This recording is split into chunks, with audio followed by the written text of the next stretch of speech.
And the Braves have swept the Phillies. While you have a game-winning hit, you stay in the lineup, and that's the fate of A.J. Brzezinski, who gets the nod behind the plate for Shelby Miller as the Braves and Mets open up a big three-game series here at Citi Field. Fans in New York getting a little nervous. The Mets' lead over the Nationals is now just 6 games as the Braves and Mets get started here tonight in Gotham. Hi again, friends. Joe and Chip, welcome to the ballpark. A.J. Brzezinski in harness, Shelby Miller on the mound. Maybe the last guy in the world the Mets want to see in Game 1 of the series. I wouldn't want to face him. I mean, he's so due, and they know that he's pitched well enough to win a lot of games during the season. But lately, that has not been the case for Shelby. His last 4 games have not been so good. That's why his ERA has bumped up a little bit. But the same goes for Jonathan Neese. He's allowed 5 or more runs in 4 of his last 5 starts. The only start he didn't allow at least 5 runs was against Atlanta. On the 13th, he got a no decision when the Mets rallied in that ball game to tie it in the 9th and win it in the 10th. Well, Jonathan Neese also has to face a hot-hitting Andrelton Simmons. He has torn up Mets pitching all year long. He makes a lot of contact. The Mets his favorite foe. And when we come back, Andre Aldridge will tell about Andrelton Simmons' heroics at the plate and the field as we get you started in the Big Apple next.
Price every day.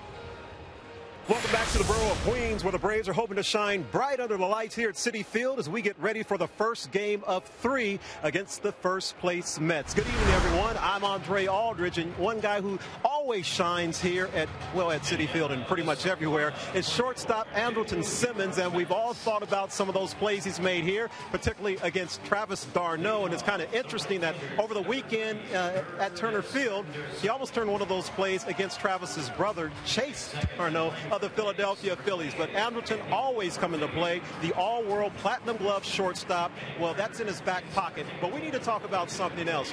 We need to talk about his offensive game. And man, oh man, fan. We know Chipper Jones made a career of taking care of business against these New York Mets, but when it comes down to a sample size of just one season, it's the guy playing shortstop tonight that's putting up some historical numbers, making these fans say forget about it. And guess what? He's part of our Georgia lottery hitting the jackpot numbers. This season against the Mets, the average 458, 492 on base percentage. His 27 hits so far against them, the second most ever in a single season by an Atlanta Brave against them.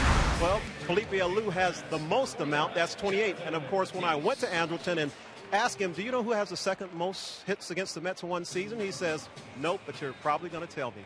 And when I tell him it's him, he just kind of ho-hums it and says, well, I've had a lot of at-bats against him. But he has indeed been focused against this ball club, and coming off the 3 victories against Philadelphia at home, he and his buddies are focused in helping Shelby Miller come up with a rare W. We'll see if that happens. Quick timeout coming your way. Chip and Joe with the call after this. Braves and Mets, it's going to be good.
By AT&T Uverse, Delta Airlines, and your local Ford dealer. Off we go for game one between the Braves and Mets. Beautiful night here with you at Citi Field in Flushing, New York. Joe Simpson, Chip Carey, Andre Aldridge with you. Let's see if the Braves can earn their second victory on the home field of the Mets here in 2015. Here's the Academy Sports and Outdoors lineup for the Braves. No Nick Markakis. He's got a neck/trap problem. It's hoped that Nick will be able to play tomorrow night in Game 2 of the series. So Michael Bourne will be Atlanta's leadoff man tonight. Daniel Castro at second with a lefty on the mound. Freddie Freeman at first. Adonis Garcia will be the Braves' cleanup man. We talked about the good work, Joe, of A.J. Brzezinski. He bats fifth. Swisher, Maben, Andrelton Simmons, a Mets killer, and Shelby Miller opposes Jonathan Neese. Yeah, he's no stranger out of Defiance, Ohio. 8-6 in his career, a 3.23 ERA against the Braves. A lot of times facing them, but his last 5 starts, check it out, an 8.77 ERA. However, despite that trouble, his last start against Atlanta was his last start, and that was 8 days ago. 6 innings, 8 hits, 3 runs, 2 were earned. He pitched a good ball game in that one again. And this year in his 3 starts against the Braves, a 2.04 ERA. The Braves are hoping to see the rougher side of Jonathan Neese tonight because he has been struggling. And speaking of rough, the Braves have had trouble against left-handed pitching this year. We'll discuss that as the night goes along. The Mets CPI security defense. Michael Conforto in left, Cespedes in center, Granderson in right. Daniel Murphy is the third baseman. No David Wright tonight. Wilmer Flores at short. Former Brave Kelly Johnson at second. Lucas Dudas at first. Travis d'Arnaud is behind the plate. And one other notable former Brave, Juan Uribe, got smacked in the chest. He's got a chest contusion. Not knowing if he can pinch hit or play tonight. He was going to get an MRI after he took a batted ball off the body yesterday against the Yankees. Since the Mets left Atlanta, where they swept the Braves, they've cooled off. They lost 2 out of 3 to the Marlins. They lost 2 out of 3 to the Yankees. And most of that you can hang on their hitting. Their offense in this homestand for New York has really gone cold, with the exception of 1 or 2 guys. And maybe that's something Shelby Miller can take advantage of also. Michael Bourne ready to lead things off for the Braves. 2 for 13 this year against the Mets. And Nice's first pitch. Center cut, a called strike. Fielding Culbreth has the plate for game 1 in New York.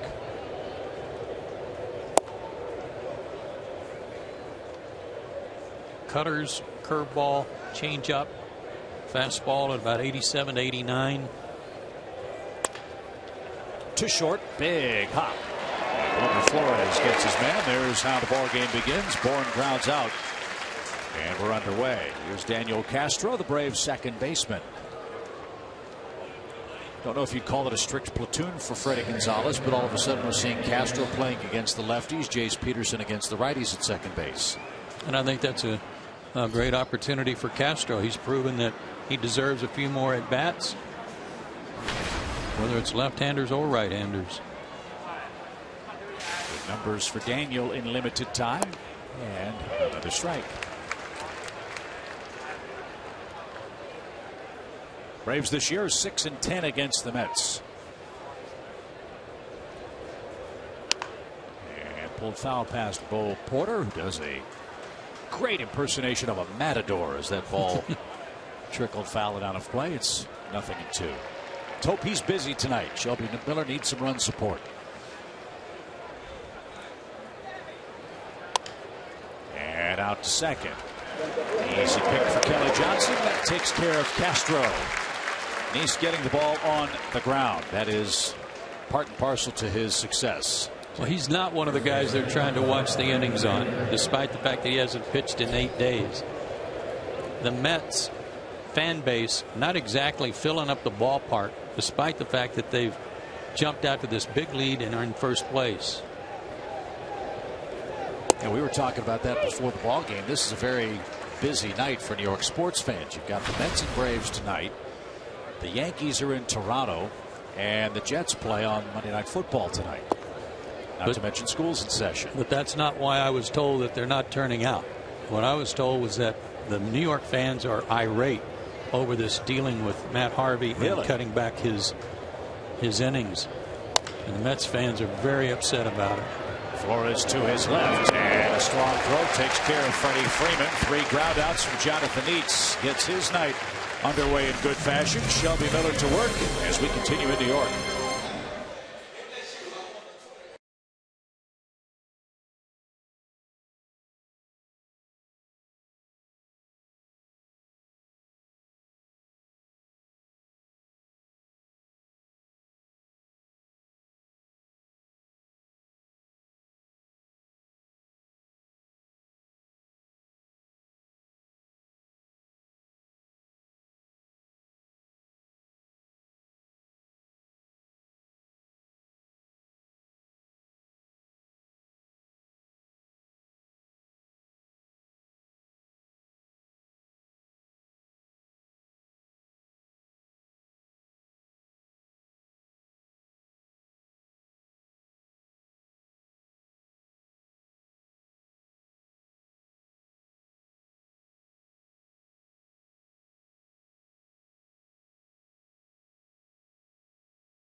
the New York Mets, who, as Joe said, have cooled considerably at the plate. Shelby's 5-15. You all know about how long it's been since he's won a game. His last 6 starts, you can't hang it all on lack of run support. He's been roughed up a little bit over his last 6 starts, and he hopes to calm that down a bit tonight. Last start against Toronto, just 3 2/3 innings, 7 hits and 5 runs. His 4 keys to pitching success: no spots. He spotted the Blue Jays 4 runs in the first. Don't do that with the Mets tonight. They're playing too well. And Guggenheim, what does that mean? Do you know where the Guggenheim Museum is here in New York? I do not. It's uptown. Okay. He does not want to pitch uptown. Oh, okay. He wants to be down around the New York Stock Exchange. That's downtown. So we want to be downtown today. Bet you folks didn't know that Joe runs a bus tour in New York. Yes. The football games. He's got all the hot spots marked. I had a lot of help with that one tonight. Curtis Granderson leads things off. Dangerous hitter in the #1 spot. He's had a great year for the Mets. And had a good cut there and fouled it straight back. Dangerous because Granderson has hit 7 leadoff homers this year. 7 of his 23. Home runs a big part of the New York offensive arsenal, but they have not been of late.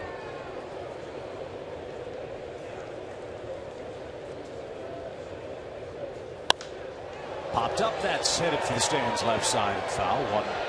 1-2 your count. Up and down their lineup in this homestand: Granderson 2 for 12, Cespedes 2 for 22, Duda 3 for 16, d'Arnaud 3 for 19. Nobody really red hot. The only guy in the lineup with more than 3 hits in this homestand is Murphy with 4. That's in the dirt for Granderson. 2 balls, 2 strikes. Granderson, Murphy, and Cespedes, the first 3 for Terry Collins and the Mets.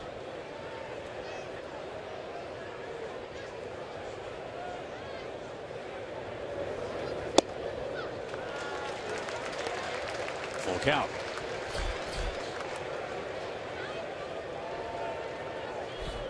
Murphy had one of the biggest hits of the year for New York against the Braves at Turner Field. And Granderson's aboard the leadoff walk. Here's a look at the Mets starting 9. Granderson, Murphy, and Cespedes, as we said. Due to the cleanup man, d'Arnaud, Kelly Johnson, Michael Conforto, the kid up from AA. Flores hits 8th. Nice is the 9th place hitter. If there had been room for a 3rd key, it would have been Granderson. In that series in Atlanta, he only had 3 hits in 4 games, but he walked 7 times and got hit by a pitch. And here he is already with a walk to start this series. His 87th walk earned this year, and Murphy promptly singles to right. First pitch, Murphy drills a base hit, and the Mets are cooking. 2 on, nobody out.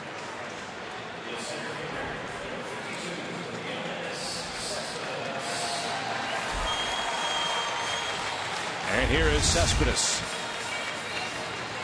That was down, had some movement. And it wouldn't be a big deal were it not for the leadoff walk.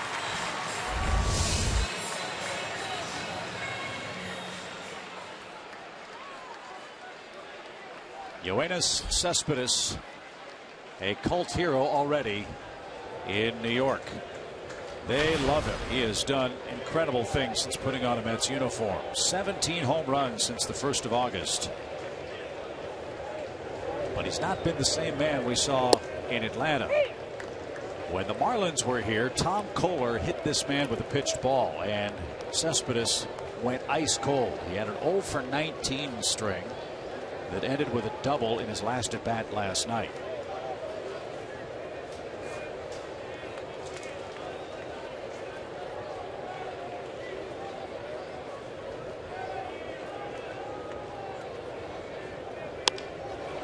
Little pop, shallow right, Bourne playing deeply. That's going to drop.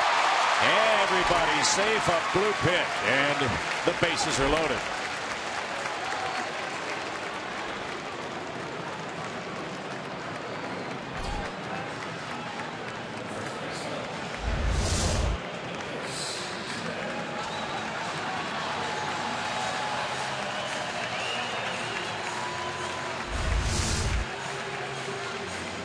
Boy, if Shelby didn't start in trouble, he wouldn't know what to do.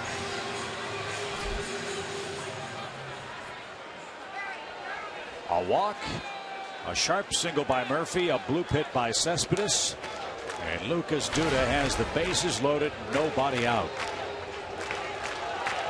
Didn't look like a bad pitch.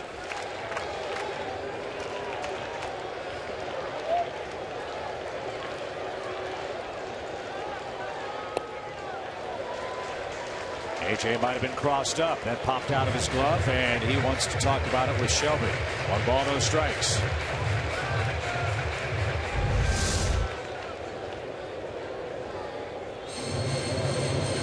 Yeah, he was looking for a fastball and not a breaking ball. Duda this year just 2 for 10 with the bases loaded. He's had a rough second half. He's been struggling with a bad back. And has 6 hits in his last 34 at bats. 1-0 count. He's kind of like Pennington, though, with the Blue Jays. Pennington went into that series against Atlanta 4 for 39 and had a bang-up get-well series. Duda, since he came back from the DL, is 6 for 34. We hope he doesn't repeat history like Pennington did.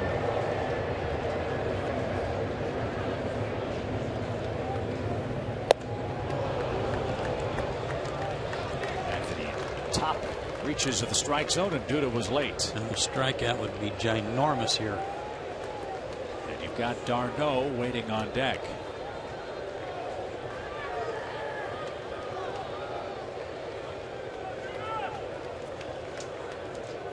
Duda's second highest on their club in strikeouts with 131. The only man with more is the man at third base, Curtis Granderson.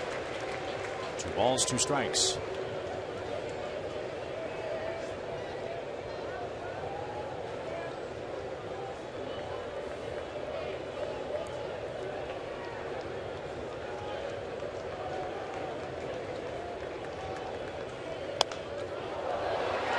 That's into the seats, foul.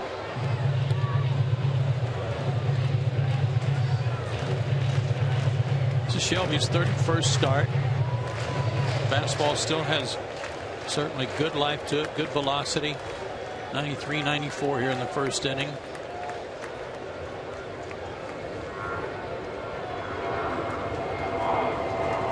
Starts, ties his career high. 2 balls, 2 strikes. Popped him up, infield fly. Duda's out. So that helps. 1 away. Duda pops out to the shortstop, Andrelton Simmons. Big pitch. Now you're a ground ball away from getting out of a gigantic first inning mess.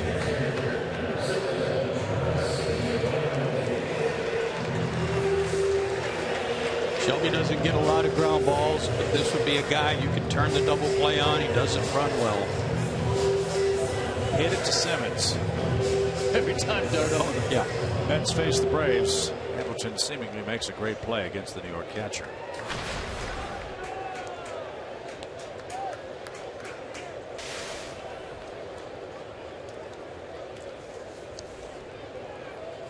Granderson, Murphy, and Cespedes still aboard.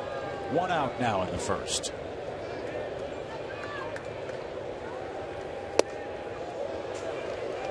Up and in, 1 ball, no strikes. No, 0 for 4 in 1 game in Atlanta. And then the last game he started, he went 3 for 4, 2 singles and a double. Drove in a run.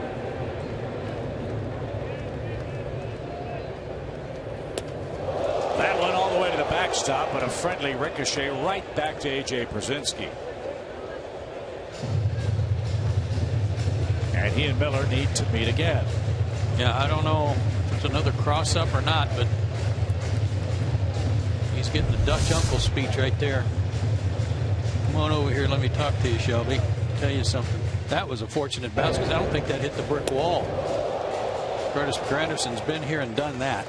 He read that beautifully rather than run into an out. I think Field Culberth is saying thank you for getting a little bit of leather on that pitch ball. Or AJ maybe said, "Be heads up." Yeah. Good point. 2 up and in pitches to d'Arnaud. Big pitch in the sequence.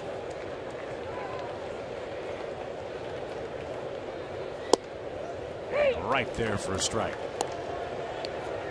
Whatever signs they were using, maybe that's what AJ decided. Maybe we better try something different.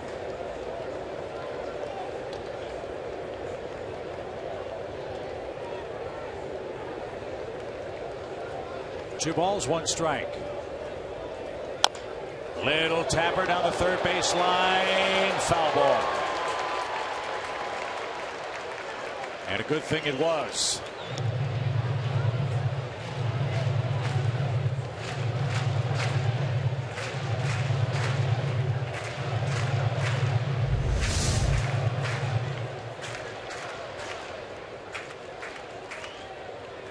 AJ was directing traffic, but one thing, I mean, good thing it was because nobody was home. AJ ran down the line too. In that particular instance, it might have been a good idea in case it stayed fair to stay at the plate.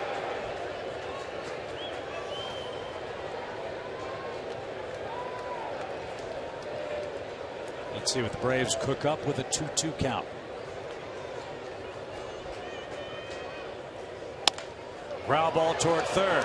Second for one. And the ball dropped by Castro. No chance to turn it. Now a rundown between second and third. And Murphy got tagged out. Well, that was a base running blunder the Braves appreciate. But it looked like another bobble by Garcia before he started that throw that threw all the timing off. No, I beg your pardon, it was not. The run scores. New York takes a 1-0 lead.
As he got caught between second and third on a bad base running play that cost the Mets a chance for a bigger inning.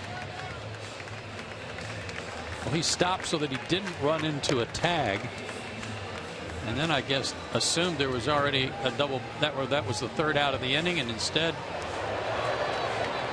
he's walking off the field right here. What? Thank you very much. So that is called a reverse force double play. And no RBI for d'Arnaud. It gets Miller out of the first inning. But he does trail, courtesy of the leadoff walk to Curtis Granderson. So 1-0 for Jonathan Nice. Adonis Garcia starts the second. Takes a strike.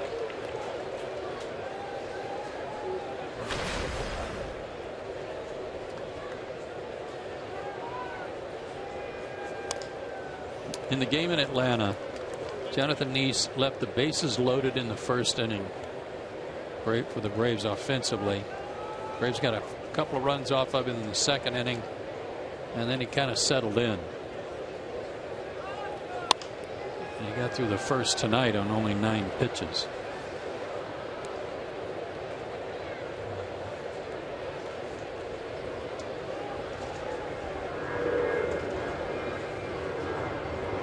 Three so far to Garcia, who's behind 0-2. And a little tapper out towards second.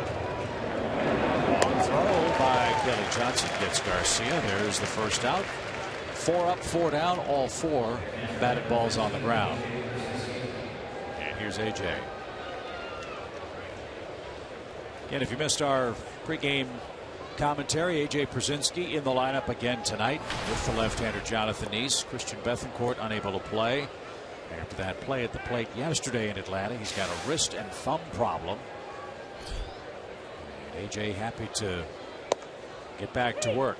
22 hits away from 2,000 in his big league career.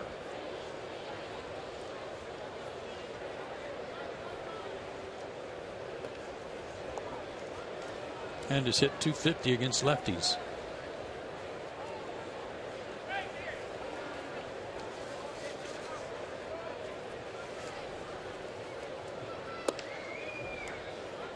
I think if you told anybody that you thought AJ Przinsky might have a chance to be one of your MVPs for the team this spring, everyone would have said, wow, I don't know. He's played great. And when you think about all the defensive responsibilities that AJ Przinsky has had to deal with, all the different pitchers, all the rookie pitchers, all the men making their first ever big league appearances, that has not affected his work at the plate either. Pretty remarkable.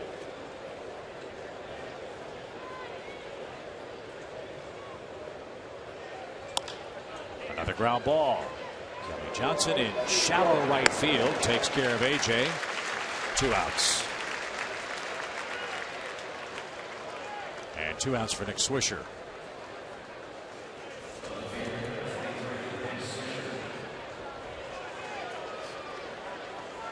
Nick has not started the last couple of 3 games after fouling a ball off his foot.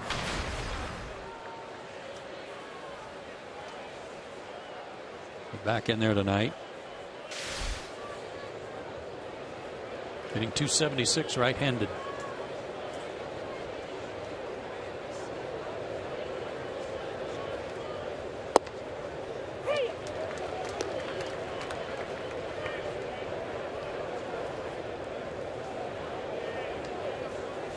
No balls, 1 strike for Nick Swisher, who is a switch hitter. 3 homers, 15 knocked in.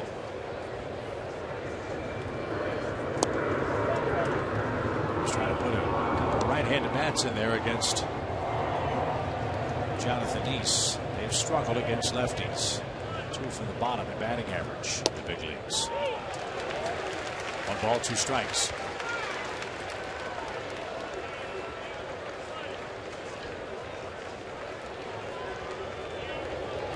Thought that was a very generous call from Field and Colbreth.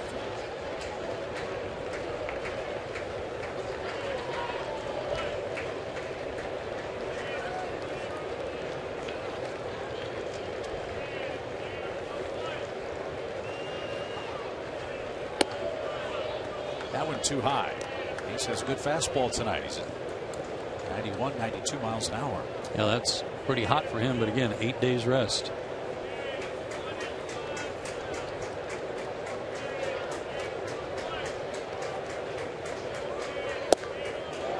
Whoa. Just off the plate. They might be even now.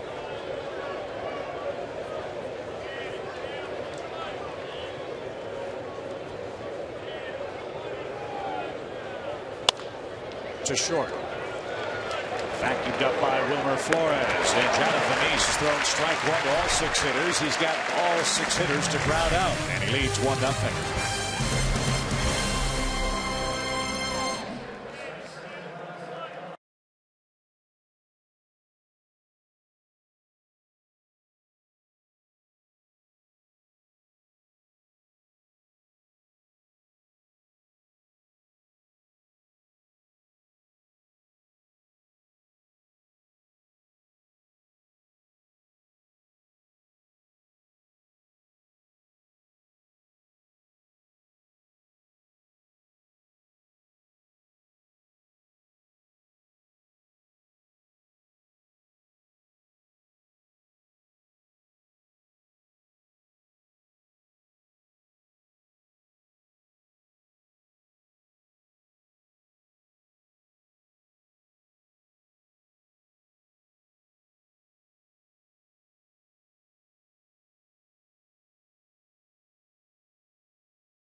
Shelby Miller trails 1-0 after an inning and a half. Hopefully his defense will have an easy time of it tonight. It's presented by our friends at CPI Security. Again, no Nick Markakis. He hopes to be back in the lineup for Game 2 here tomorrow night.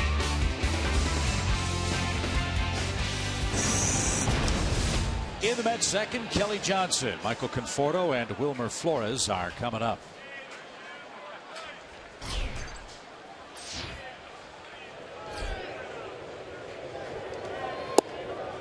Down and in for Kelly Johnson. 1 ball, no strikes.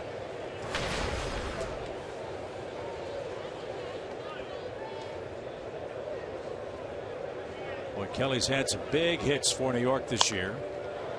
Tonight playing in his 39th game as a Met. He's knocked in 13 runs. He's hit 5 homers, and he's scored 16 runs in those 38 games. He's also got 4 pinch hits, including a pinch hit homer.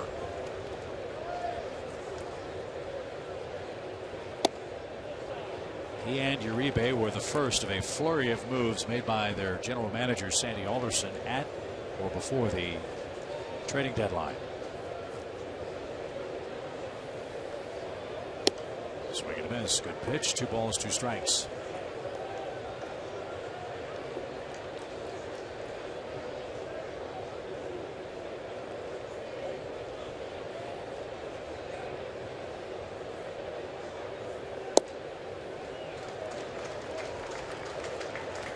No more leadoff walks.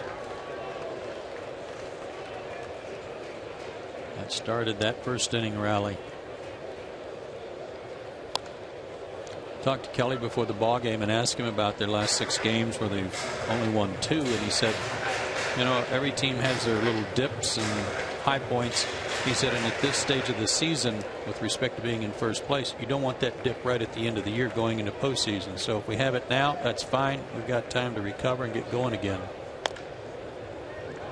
Roll foul out of play. Let's expound upon the point you were talking about earlier. The fan base here incensed with the Scott Boras, New York Mets, Matt Harvey, pitch count, innings limit, a palooza, which is a topic of conversation again. Mets lost 2 out of 3 to the Yankees and were blown out last night. And the pain of it for the Mets fans. Matt Harvey pitched 5 innings, led 1-0, and looked almost unhittable in the game, and then had to come out. He was. He gave up 1 hit shutout through 5 innings. So all that did was just bring everything back to the surface where the fans were concerned, because the inning after he left, the Yankees got 5 runs. And ended up winning the game 11-2 and winning this portion of the Subway Series. You know, Terry Collins is left to kind of explain everything after the game. He said, there's a lot of things I'd like to say, but I don't think I will right now. Full count pitch and out of play. Kelly Johnson with an 11-pitch at bat working. One of the reporters asked Terry after the game, was he disturbed about what happened last night? He said, you're damn right I was disturbed. No. Take one of your best pitchers out. Harvey says he wants to pitch, but 5 innings was the limit last night.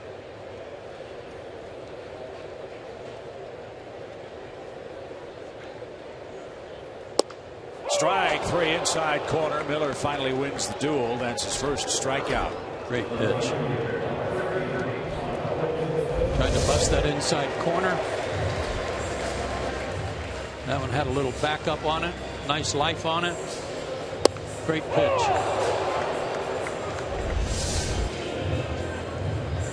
And that'll bring up Michael Conforto. He had an impressive series against the Braves in Atlanta. Good looking young player.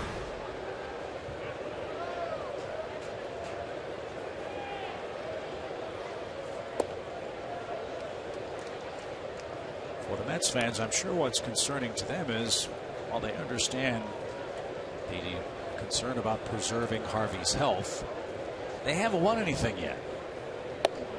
They still have 3 games left with the Nationals. Their lead now in the division is only 6 games, and they are dealing not only with Matt Harvey but a couple of other young starters whose innings counts are rising rather rapidly. They're really having to tinker with and toy with and manipulate their starting rotation at the worst possible time here in the latter days of September. And the fact that they've lost 4 of their last 5 games, folks in this part of the world a little nervous about the Mets. Well, Terry Collins and the fans here are of the opinion that, you know what, let's win the division and then we'll worry about the postseason, and we'll worry about tomorrow with respect to these young pitchers. We'll shut them down, we'll save their energy, whatever. That's well hit to left.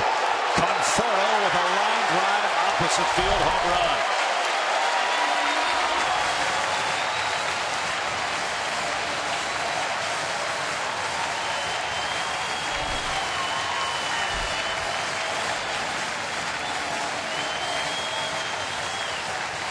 That looked like one of the Delta Jets leaving LaGuardia.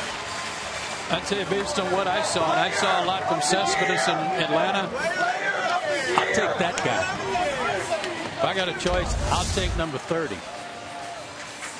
You do this kind of work to a 93, 94 mile an hour fastball, very impressive.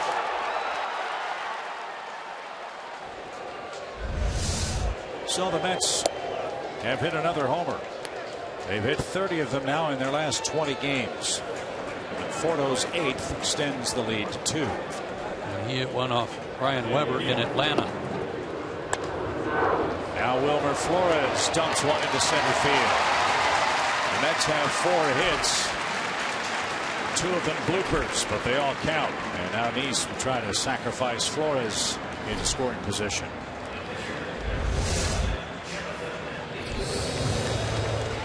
Bloop by Flores, the home run by Conforto, only the 12th allowed by Shelby this year. Home run balls have not been a problem, and it was a solo shot. So get out of this inning, get the bats back up there, and try to see if they can figure out a way to solve Neese.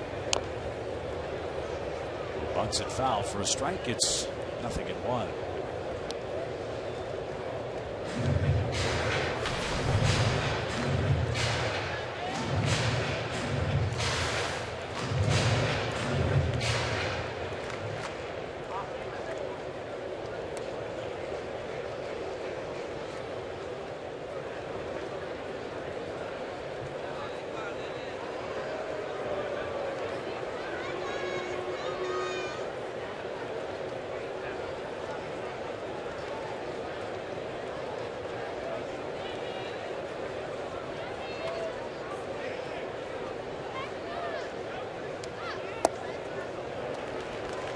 That's low. 1 ball, 1 strike.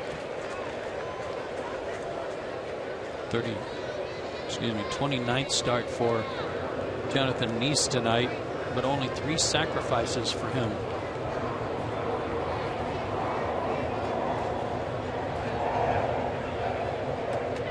Flores is running, swing and a miss. AJ's throw is in time. Wilmer Flores thrown out trying to steal second. And there's the second out of the inning, and Miller's a strike away from moving our game to the 3rd. There was a stretch in the middle of the season where AJ was having a hard time throwing out base stealers, but lately his accuracy has been phenomenal. No matter what kind of jump the runner's getting, he's putting it in a spot where the middle infielder's just got to drop the glove right on the runner. And that was an example of what I'm talking about in this case. That was the first stolen base attempt by Wilmer Flores this year. So he's 0 for 1. And now Miller has gone full to the pitcher. A lot of deep counts for Shelby so far in the game. He's already up to 43 pitches.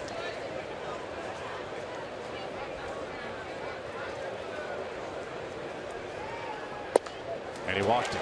See, that's what I don't get about Shelby. I don't know if it's a lack of concentration, loss of focus. Defense makes a good play for you, helps you out a little bit. I don't know if it's a lingering effect from the home run, but it's the pitcher. You can't throw him a strike. Walk number 2. Walk number 1 cost him a run. That was Curtis Granderson leading off the game. Over this 6-game stretch, that's 15 walks in 35 2/3.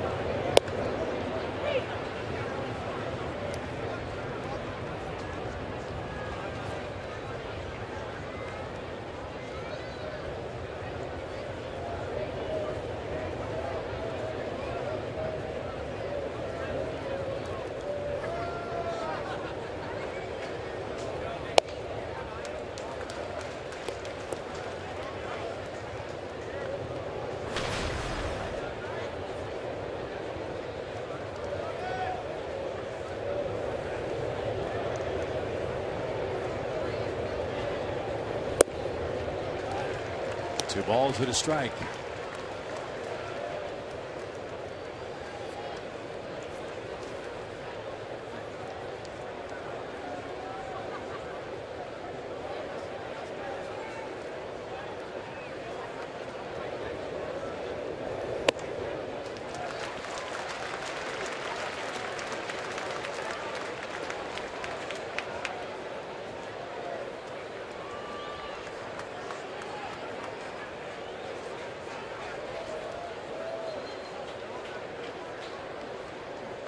Dangerous pitch for Curtis Granderson.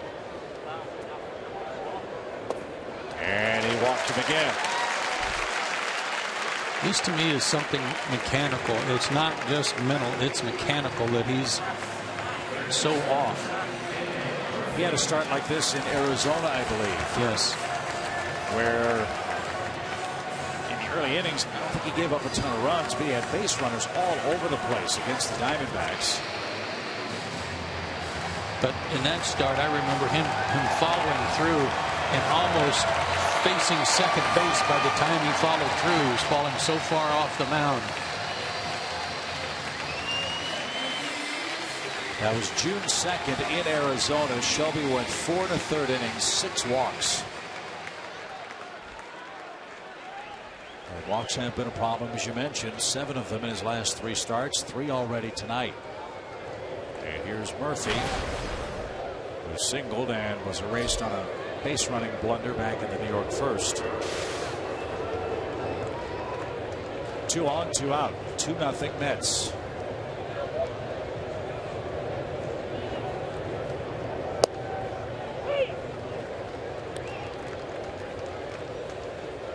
Can almost rest assured that this guy's going to put the ball in play somewhere.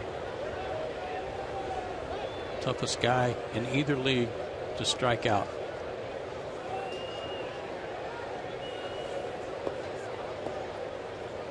And when it wasn't a 0-2, no, it was an 0-2 pitch to Lagares that he hit for the double that got that rally started.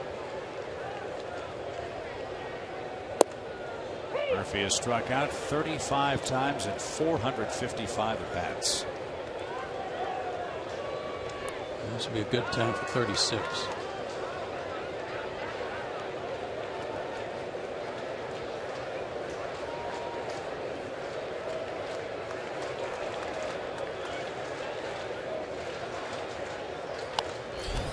Foul back.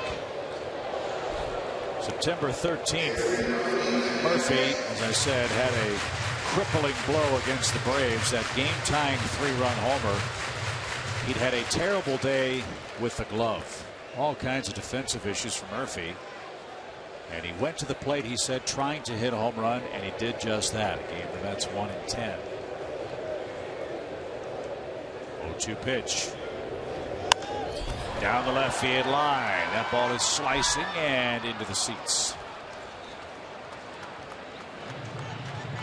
When you talk about down to your last gasp, that was the case for the Mets in the 9th inning. Off Ryan Kelly. And out of nowhere. 2 outs, nobody on, 2 strikes on Lagares. He hit a double, then a walk, then the 3-run homer, and we went extra innings, and the Mets 1-10. They scored 3 2-out runs in the 10th inning to pull away 10-7. A 33 pitch inning so far for Shelby Miller.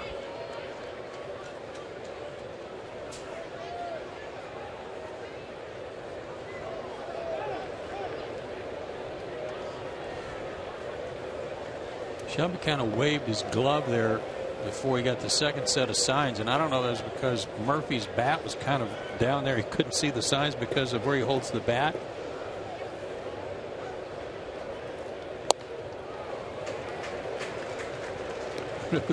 I don't think that's what he was doing, but it's almost like he was saying, hey, get your bat out of the way. I can't see the signs.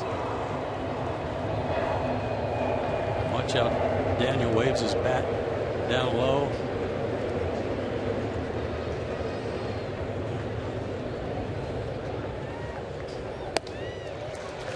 Yeah, I think you hit it on the head, Joe. This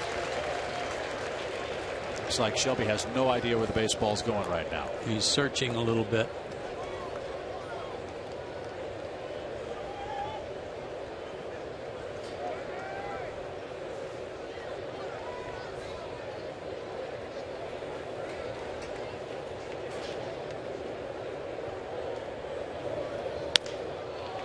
In the air, softly toward Swisher in left, and he's got it. And that retires the side. Very long inning for Shelby Miller. The Mets add a run on a Michael Conforto home run. It's 2-0.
Here in New York, and Daniel Murphy is tonight's AT&T Universe trivia question. Since 2010, he's one of 2 players with 20 or more doubles and 30 or more RBIs against the Braves. Can you name who that other player is? Well, let's see. How many players are there in the National League? I guess we can eliminate him. That would leave maybe only 300. Yeah. John, our stats guy, said Ryan Howard. That's a good guess because he does hit a lot of doubles and always drives in big time runs against the Braves. So we'll think about that for a while. Hope you will too, as Cameron Maybin leads off for the Braves. 6 up, 6 down for Nice. He does not look like a man struggling over his last 4 or 5 starts. Last 25 and 2/3 innings, he's given up 25 runs. Everything tonight on the ground. 7 up, 7 down. And he's keeping his infielders on their toes too. He's working quickly, and he's throwing strikes, getting ahead in the count, and getting the Braves to swing at his pitch. 27 pitches for Nice through 2 1/3 innings. Shelby Miller had 34, I believe, in his last inning of work. Yeah. 7 out of 7 first pitch strikes. And here's the guy that no Mets pitcher can get out. Andrelton Simmons, an incredible 27 for 59 at the plate against Mets pitching this year. That's a .458 average.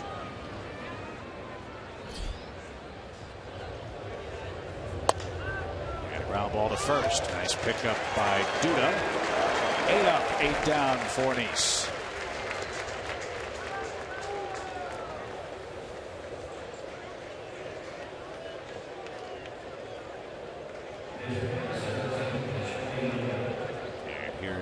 Shelby. Magic number for the Mets to win the East is 8.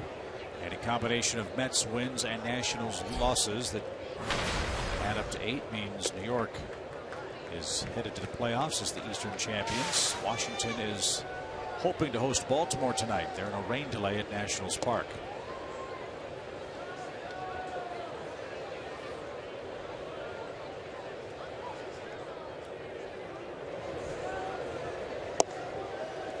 Mets have a real good record within the division. They are 45-22 against the East.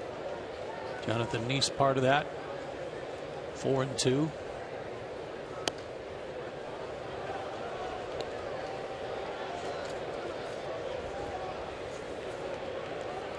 Now he's gone 3-0 to the pitcher.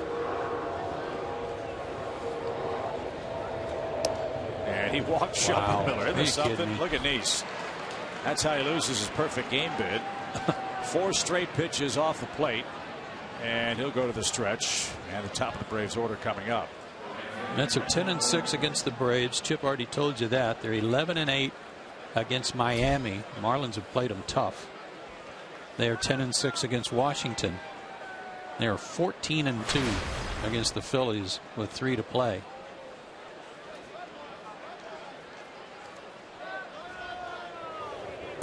One of the concerns that fans have about the Mets is, look, let's be honest, the National League East has not been a good division this year. They have feasted within the division.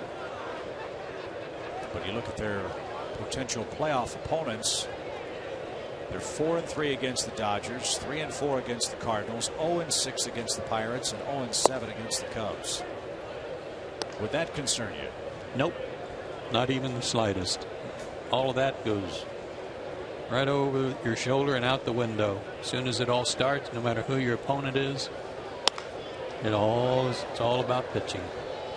Who pitches the best? And right now, where the playoffs stand tonight, it would be the Dodgers and the Mets, a first-round matchup. That would be one heck of a pitching matchup series, wouldn't it? Kershaw, Greinke versus, don't pick any of the 3 Mets who won. Well, you have to ask Scott Boras. Good point. Well, you know Scott will want Matt Harvey to pitch in L.A. because I think he lives in Newport Beach. So right. Watch him play down there. 2 balls, 2 strikes for Michael Bourne. Bounced out short his first time up, and now a visit from Garneau.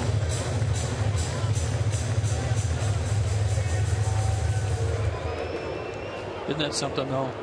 Neese is just marching right through the Braves, all those ground ball outs, and then he can't throw Shelby a strike.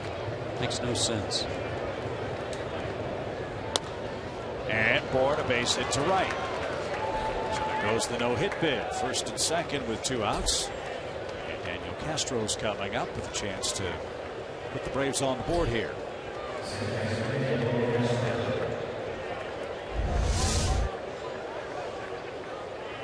Good swing by Michael. Stayed back, found the hole. Castro's homer came against the Mets, I believe, in Atlanta.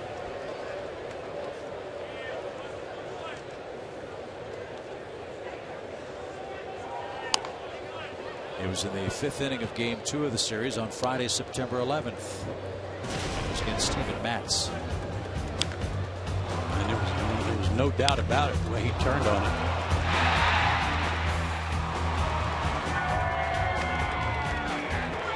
First big league home. Downstairs. That's a guy nobody really talks about with respect to the Mets and their rotation is Steven Matz. He may be a strong part of their postseason rotation. I'll take him. Yeah. 1 ball, 1 strike. Fouled away. And that's the other thing about all the deals the Mets made. Didn't have to give up Matz. Didn't have to give up Wheeler, DeGrom, or Syndergaard, or Conforto. Pretty amazing.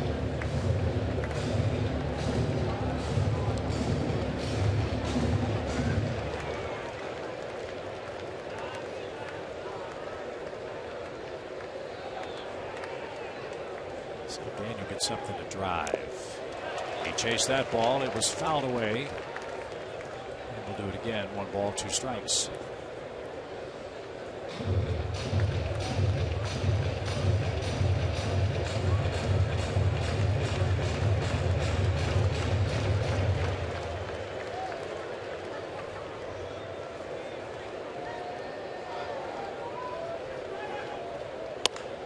to short. Wilmer Flores handles and throws to first. That pulled Duda off the bag. Everybody's safe.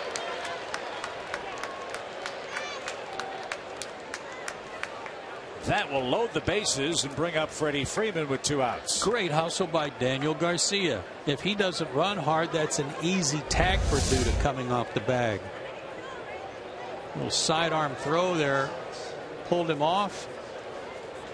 But if Daniel's not running hard, he runs right into the tag. 14th error for Wilmer Flores. And he keeps the inning alive. Good hustle. A great chance for the Braves. And Freeman jumps on the first pitch and hammers it towards center. Look at that ball buckle on Cespedes. That thing took a hard right turn from the hitter's perspective, and Cespedes was there to retire the side. Braves load the bases with 2 outs, but can't break through. It's still 2-0 New York.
Trailing 2-0. Yesterday, the Braves announced the very serious news about right-hander Mike Foltynewicz and the fact that he had to be rushed to a hospital on Friday to deal with blood clots in his right arm. Well, he had a procedure in an Atlanta hospital this afternoon, and no update on that procedure in itself. But obviously, our thoughts and prayers out to Folty as he deals with this situation. And as soon as we get anything else from the club, we will update you. And Folty did tweet out that he appreciated all the kind words that he received yesterday from Braves country in dealing with this current situation. Thanks, Andre. That is serious. And it's obviously serious enough that they took matters in their own hands to go in there and try to alleviate the problem. So, Mike, if you're watching, we're thinking about you. Get well soon. And yes, we will do our best to update Braves country with the outcome of today's procedure as soon as we get that information. Yoenis Cespedes leads off for the Mets. Home third. They lead 2-0. Shelby could sure use an easy inning. 34 pitches in the second. And Cespedes shoots one down the right field line. Another softly hit ball. Big turnaround first, on his way to second. As Bourne had a little trouble getting the ball back into the infield. Cespedes, thinking 2 out of the box, has his 12th double as a Met. And all of a sudden, he's beginning to heat up. He's 3 for his last 3. Both of them bloops tonight. Just fought that one off too.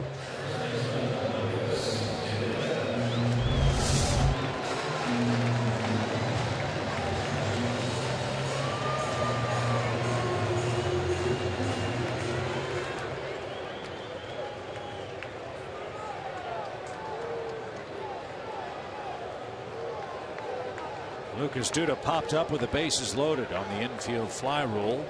That was in the opening inning. And scored one in the first, one in the second on a Conforto homer.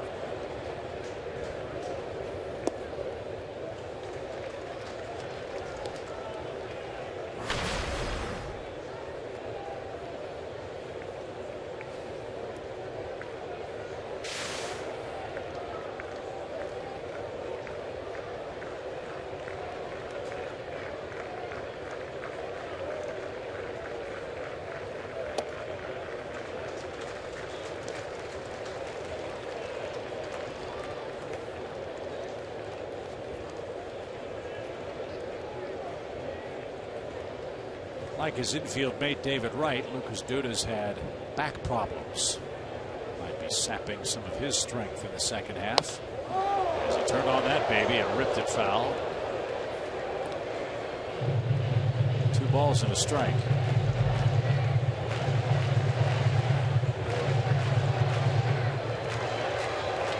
Didn't have any trouble turning on that fastball, did he? No.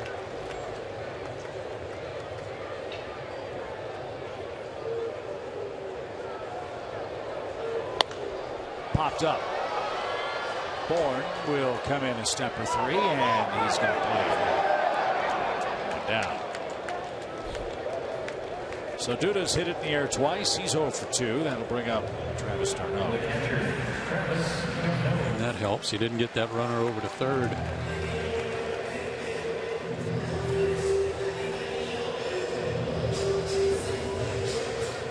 d'Arnaud's hitting .296 against the Braves. 8 RBIs in 7 games this year. And A.J. Brzezinski, though, in this ballpark had a collision earlier this summer. A.J. scored a run, and d'Arnaud's left elbow got caught between the base runner and his body, and he's almost hyperextended the elbow. That sent d'Arnaud to the disabled list for about a month.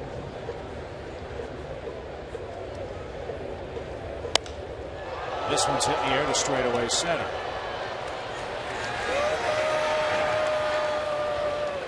Advance by Cespedes. The Duda pop out saves the Braves a run. At least for the moment. 2 outs for Kelly Johnson.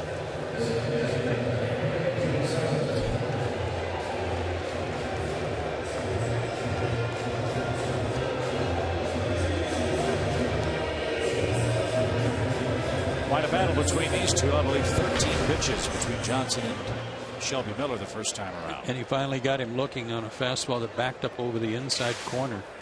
Otherwise, Kelly was fouling off a lot of fastballs. If you've been with us before or saw Kelly play with the Braves, you know he can hit a fastball.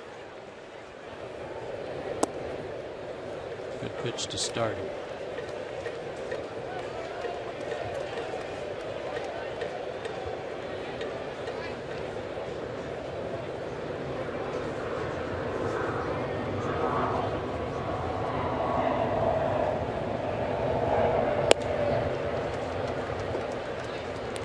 Watch Kelly swing. He makes it look pretty simple because of the way the ball jumps off his bat. Great bat speed, but it's pretty much hands and hips. Doesn't have a big load trying to get his hands back. It's just a real simple, quick move.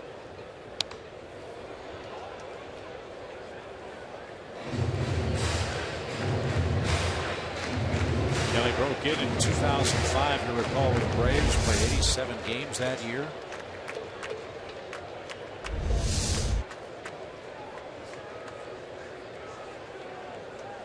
And keeps his elbows close to his body.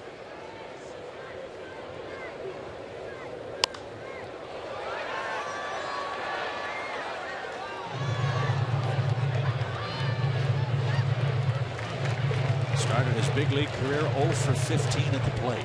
First hit was off Kip Wells. Bobby Cox always said, Kelly Johnson can hit. I'm going to leave him in the lineup. Yeah. And he did. Bobby was right. Was that in Texas? It probably doesn't say, but it seems to me we went to Texas and played in Arlington. Broken bat pop. Garcia foul ground. Roundabout route got there. And that will retire the And the side. only reason I say this is because he was from Texas, had a lot of family there. Shelby gets out of third inning trouble. He works around a leadoff double by Cespedes.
Low price every day. Joe and Chip with you from New York. We're through 3. Mets 2, Atlanta nothing. It's now time for you to tweet your strongest fan photo. Use hashtag SouthDataStrongFan. And you just might see yourself in an upcoming broadcast. That's brought to you by our friends at T-Mobile. We had Bark in the Park Day in Atlanta yesterday. Our rule very simple. No hats on dogs. If you tweet with us tonight, no Mr. or Mrs. Met. Pictures allowed. Yeah, there were some violations yesterday. Yeah. And a couple appeared to be intentional. Yeah, we're still trying to scrub that image of the Dachshunds out of our heads. Yes. Yes. Poor little fellas.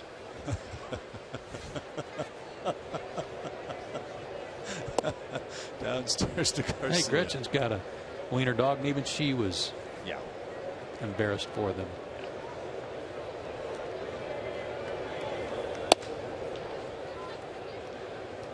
Last thing Nice wants to do is start walking people. He opened the door for Atlanta in the third inning. He walked Shelby Miller on 4 pitches, gave up a hit to Bourne, an error loaded the bases, and then Freddie Freeman lined out. And here we go.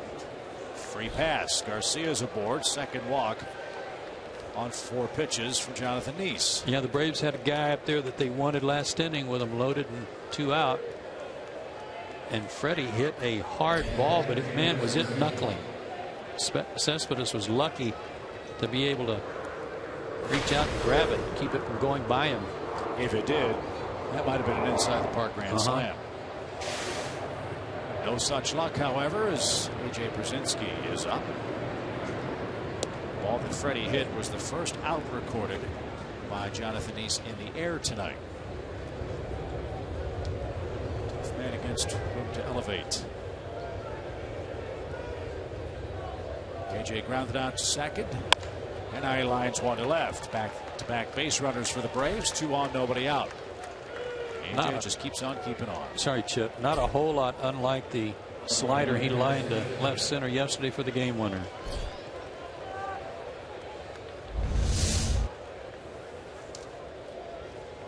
Fastball away. Hit it hard. Hit number 1979 for A.J. Brzezinski, 21 away from 2000. When he gets there, he'll be the 10th catcher in history with that many big league hits. Pudge Rodriguez has the most for men whose primary position was a catcher. His total 2,844. So another great chance for the Braves. Nick Swisher's up, 2 on, nobody out.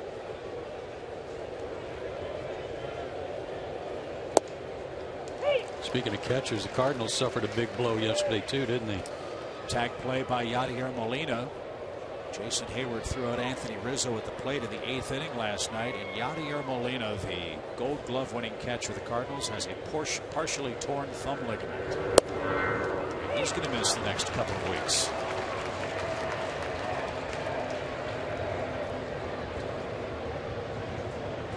Molina does so many things besides hit. He handles that staff. He shuts down the running game. He is one of the unquestioned leaders of the Cardinal club. They'll be without him now down the stretch. But they're also getting closer to getting another one of their leaders back. We understand Adam Wainwright's been cleared for baseball activities, Joe. That's remarkable. That is absolutely amazing. He must have been crushing that rehab for his torn Achilles. Bouncing ball back to Nice. Second for one, first for two, double play. Garcia's at third, but 2 outs. That ball literally found his glove. He looked like he just stuck his glove down and somehow the ball went in it. I'm not even sure he followed the ball into his glove.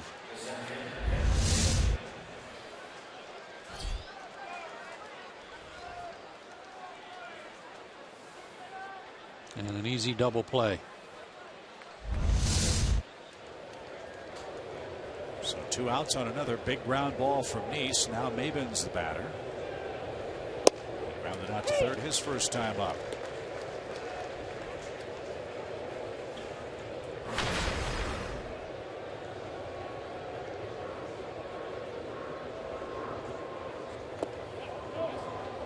Looks like they've postponed the game in Washington tonight. Is that right? Well, I hope that weather doesn't come this way. Or if it does, a lot later on tonight. 2-0 Mets. And Maben didn't get it. 1-2 the count.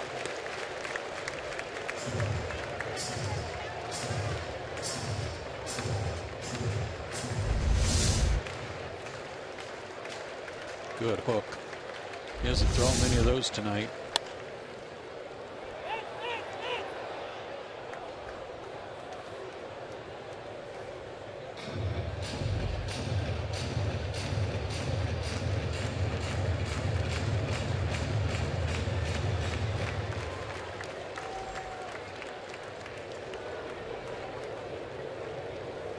Cameron 3 for his last 21. Pops that one out of play, foul. Left September 5th game with a corneal abrasion in his left eye. First game action was September 13th after missing 7 games.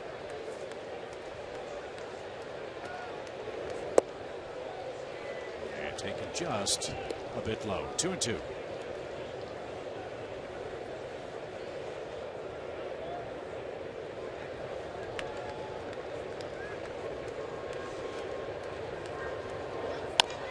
Slow roller toward Flores. He charges. He throws on the run. He got his man. Braves had a great chance in the 4th, but a double play and a ground out sent us to the bottom of the inning. Still 2-0 New York.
The man striding into the batter's box, Michael Conforto, our Toyota key play of the game.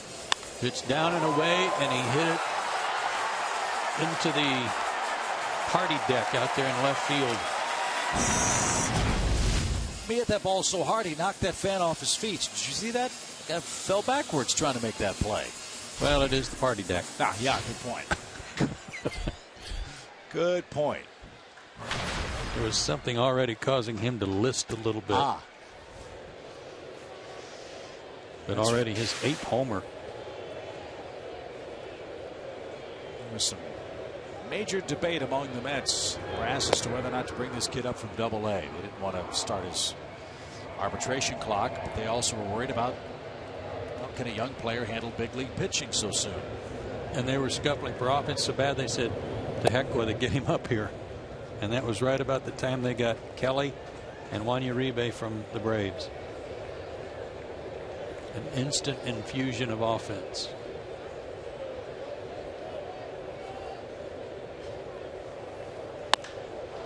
Another shot toward left, switching going back.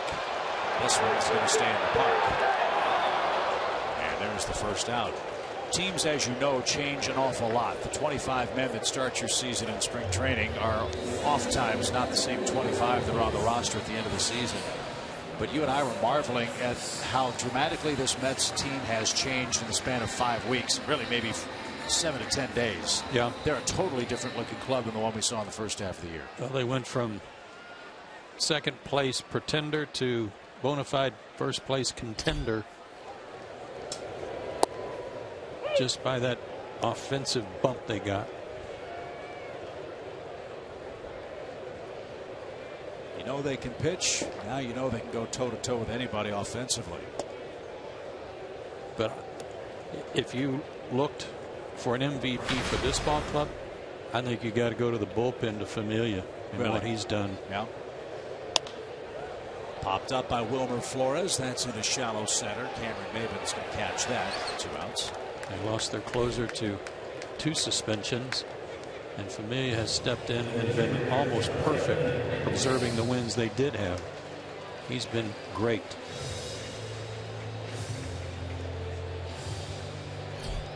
So Shelby's settling in a bit. It seems he's retired 5 straight.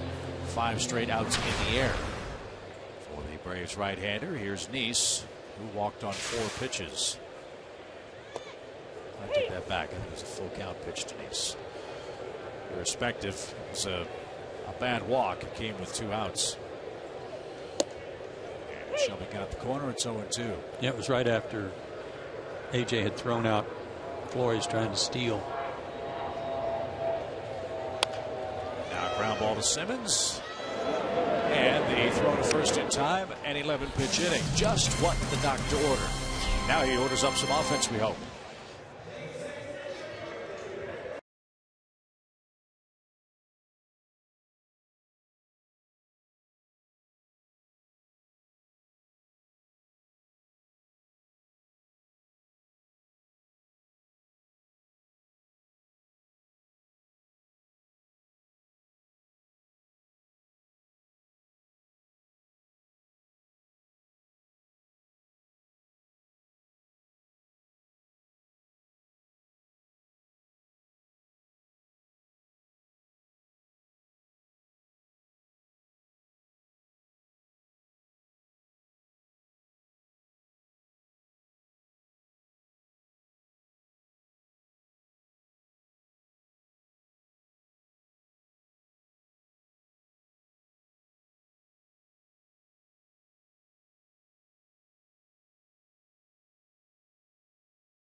It was a serious situation for Mike Foltynewicz, so the Braves did indeed just release a statement, and it says in this part that Mike Foltynewicz underwent successful surgery today to remove the anterior half of his first rib, and the procedure was performed by Dr. William Mayfield at Wellstar Kennestone Hospital in Marietta.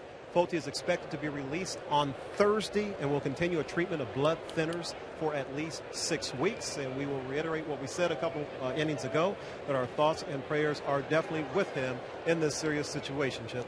Thank you very much, Andre. Anderson Simmons will be the Braves hitter as we go to the 5th inning.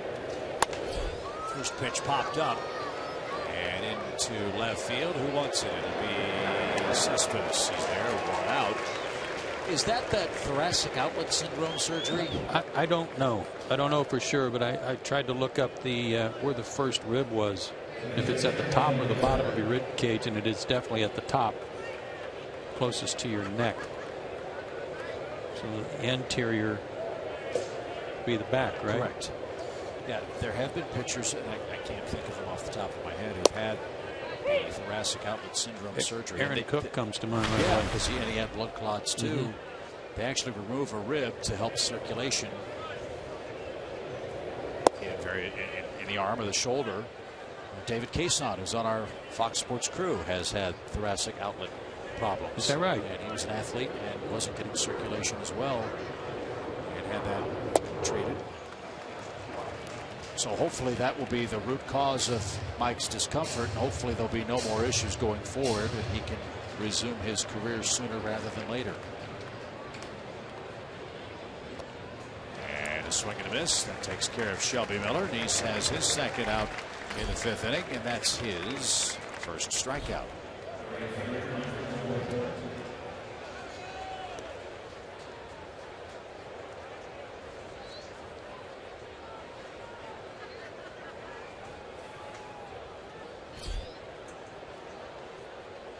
Jonathan Nice is pitching to an 8.77 ERA over his last 5-6 starts. He's given the Braves very little tonight.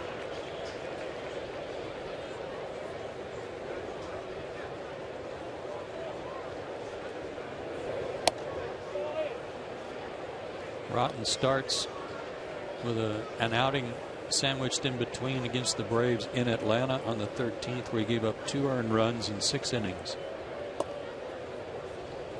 And this one tonight, 2-hit shutout through 4.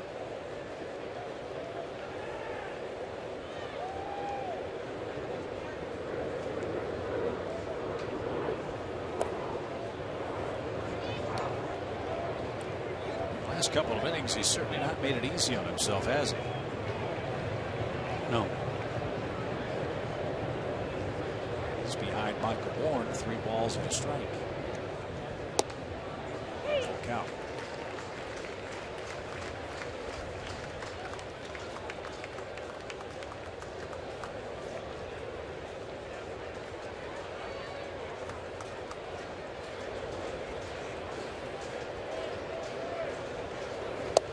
Swing and a miss. 3 up, 3 down for Nice in the top of inning number 5. His second strikeout. Top of the order comes to work for the Mets next.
Security game summary. Well, as you know, Chip, anytime you see too many Mets hats on this summary, that's not a good thing. And that's the way things stand right now with the Mets on top 2-0. Neese has shut out the Braves on 2 hits. Conforto with a homer. Cespedes a couple of hits, but they've both been bloops to right field. But he is 2 for 2 to snap out of his 2 for 22. Let's see if the Braves can do something to keep Granderson off the bases. 2 walks again tonight. How many did he have in Atlanta? 7. So it's 9 walks in the last 5 games. 4+ games. Yes, 4 games plus 2 at bats. That's crazy. And that moved his feet. 1 ball, 1 strike.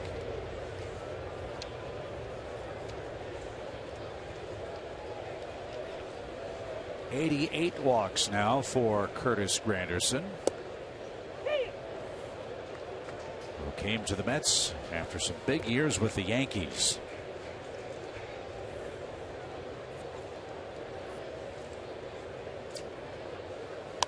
And out of play, foul, 1-2. You see some guys take a toe tap, kind of like Chipper used to do, kind of a reverse stride almost. Granderson takes a stride. It's real short, but it's also real early. He does that in lieu of just turning his heel. See how he picked it up and put that toe down early, and that amounts to his stride, but it's way before Shelby Miller ever releases the baseball.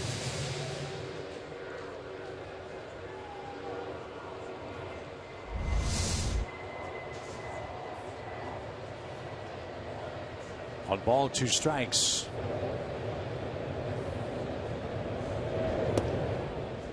And down low, 2-2 your count.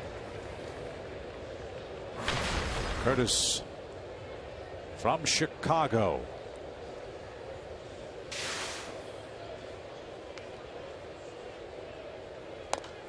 And bounced into the Mets dugout.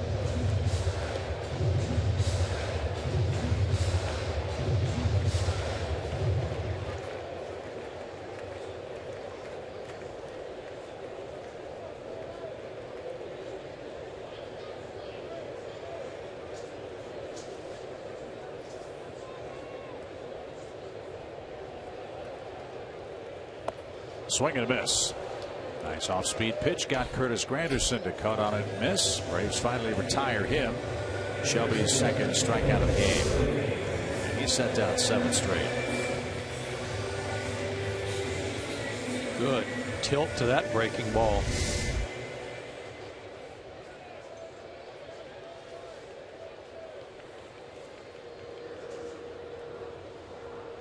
Here's Murphy, 1 for 2 at the plate.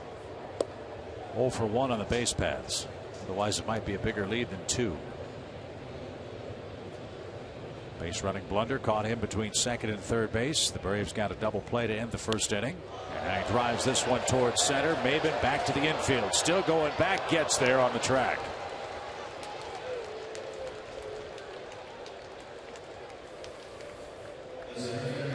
Two outs. And here's Cespedes, who's 2 for 2.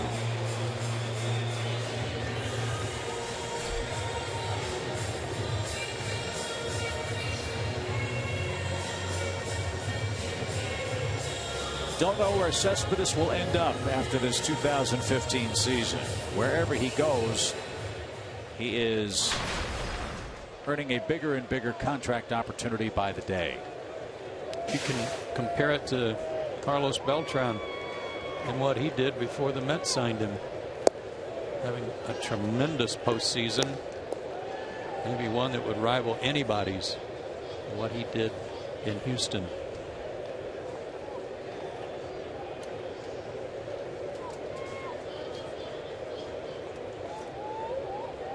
No balls and a strike. And that was taken high.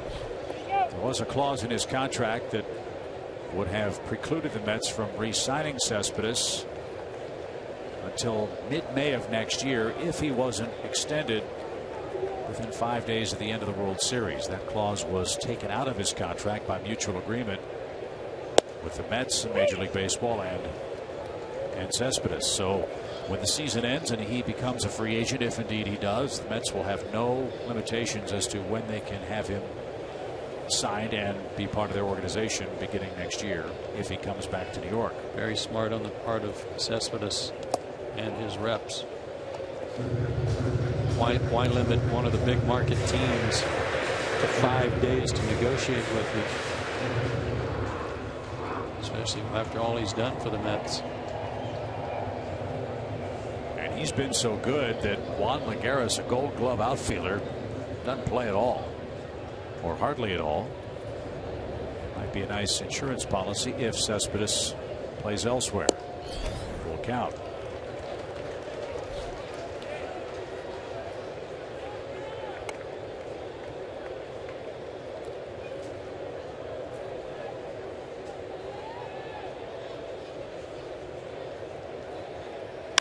Swing and a rocket hit to left. That's over Swisher's head and up off the wall. Cespedes flying towards second. The throw there will be late. He's 3 for 3, and that was no blue.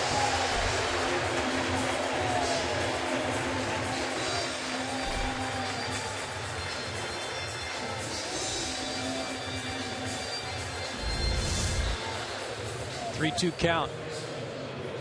Like he tried to throw him a cutter, but all it did was kind of spin right there in the inner half of the plate, and he nailed it. Just wasn't high enough to get out of here.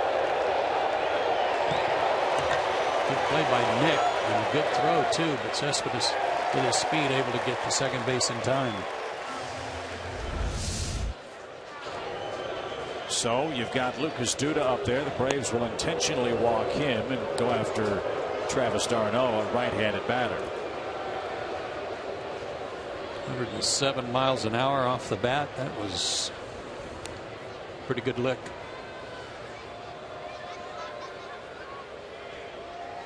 Another change for the Mets is just a couple of years ago they were not considered to be much of a home run hitting team because of the gigantic dimensions of their ballpark. And that goes back to the opening days of Citi Field. The party deck in left, well, all that area used to be in play. You used to have to hit the ball over the black wall and into the stands here. Yeah, just follow the black wall all the way around, past the bullpen and into right field, into that little indentation in right. That was all in play. And I think they moved the fence. Was it 10 feet, they said? 10 feet out by the bullpens? I think so, yes. 10, 12 feet, yeah. Something like that. Which they feel will help Lucas Duda. David Wright, who has excellent opposite field power.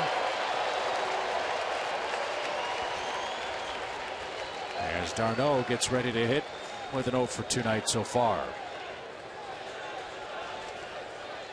Mets are 1 for 7 with runners in scoring position tonight, but lead 2-0.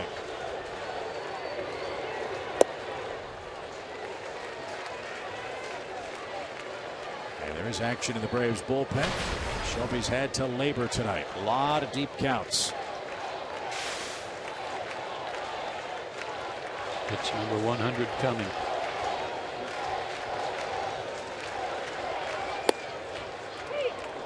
And it was belt high for a strike. This guy has probably as much motion. It's McCarahan getting ready. d'Arnaud has as much motion in his stance and prep as any hitter they have. And it's considerable the way he holds his hands out away from his body. But he has great bat speed. While that may be moving, not much else is.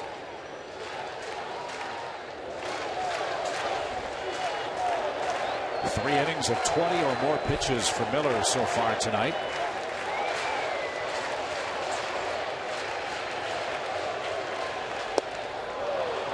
That takes care of d'Arnaud. Quick pitched him. That was a slide step and got him off balance. And that ends the Mets' fifth. 2-0 New York.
when they were in Atlanta, there was some talk nationally that perhaps Cespedes ought to be in the running for the National League's Most Valuable Player Award. Here are Joe's candidates as we play tonight against the Mets. And I'm happy to put him in there because of what he's done for the Mets. 17 homers, 42 RBIs.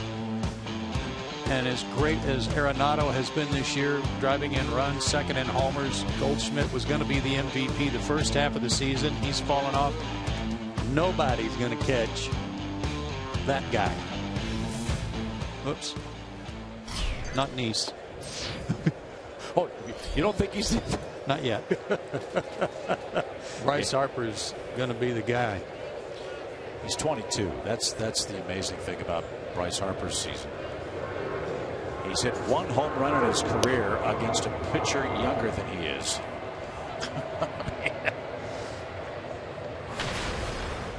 Unbelievable. As Daniel Castro leads off for the Braves, we're in the 6th, 2-0 New York. Yeah, it's only 2-0. Braves have had some chances. Seems like they always seem to come with 2 outs, but see if they can get some more guys on base against Nice, who's been really good against the Braves in his last 7 games.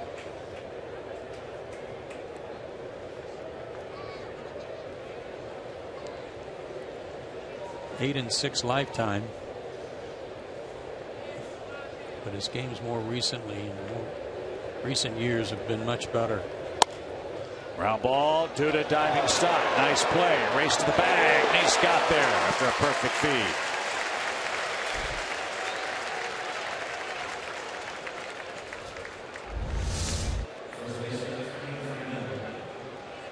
Nice stop. That might have been the start of something good.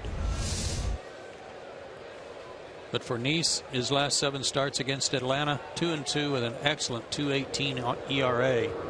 Not a ton of run support either. His record might have been a whole lot better. Well, that's the other frustrating thing about tonight's start for Shelby Miller. You give up 2 early runs. As you said, it's only 2-0, but how many times has Shelby Miller pitched in a game where the Braves have given him zippo offensively? Tonight, to this point, another one of those nights. No runs through 5 1/3 innings. Shelby's had 13 starts with 0 run support when he left the game. 13 times in 30 previous outings.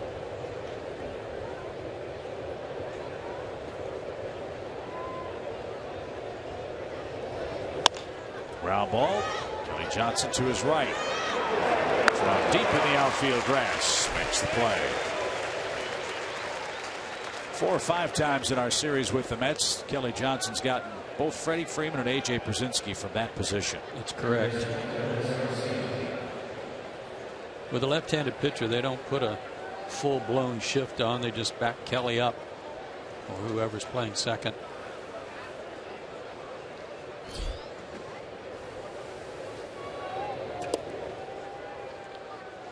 Got away from Darno. Ball 1.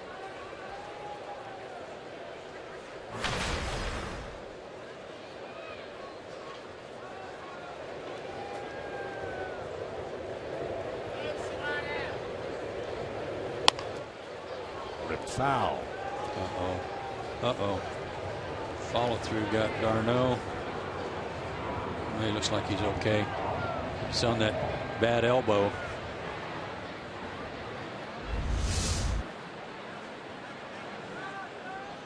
Well, got his hand. Ow. Not his elbow.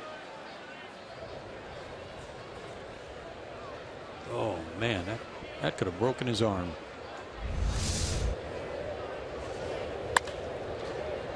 Flores couldn't get it. So Garcia with a 2-out hit. That brings A.J. Brzezinski up, and he's the tying run. Adonis has had good luck against lefties this year. He came into the game hitting .270. Very respectable number. But .348 with 4 of his 8 homers against left-handers.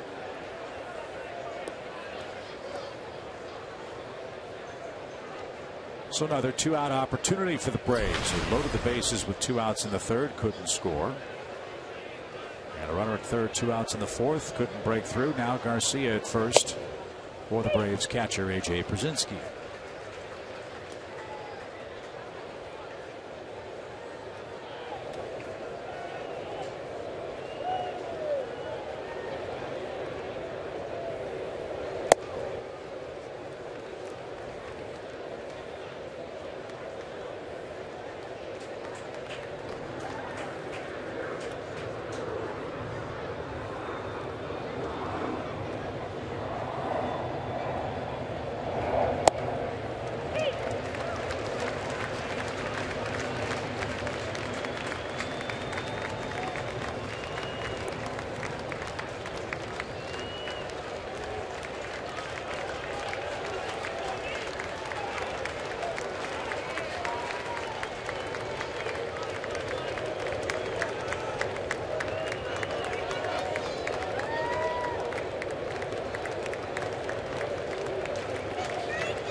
2 balls, 2 strikes.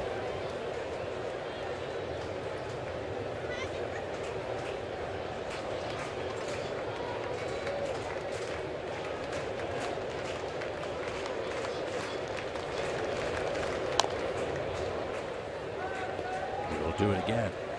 I don't know if he hit that off his foot or off his hands. So far inside.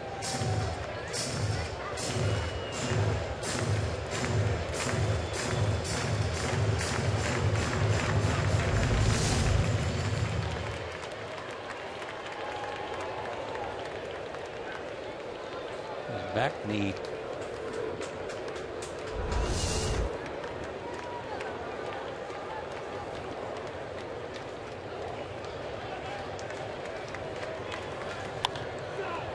In the air to center, right at Cespedes. And Jonathan East is through 6 innings with a shutout. He enjoys a 2-0 lead at home over the Braves.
Did you miss your favorite Braves promo night or giveaway item?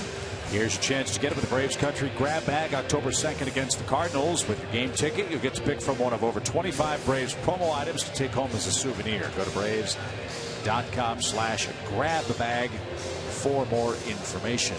Well, we had a lot of requests for those good-looking Braves dog bowls yesterday. Yeah, that was quite a nice treat. As it were. For Park in the Park Day. Yes, it was. Kelly Johnson leads off. Didn't Kelly just hit last inning? Feels like it. He is struck out and popped out.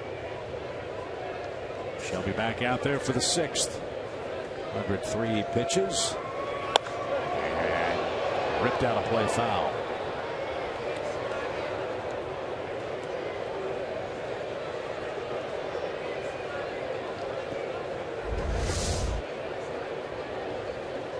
Oh, that was Guggenheim. Oh, that's right. That was uptown. And that one might have been 2. Leadoff single for Kelly Johnson.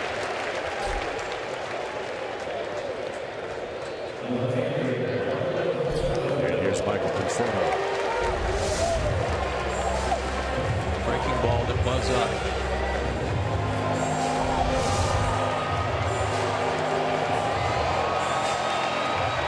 This guy's not just a good hitter, he's a pretty good outfielder too.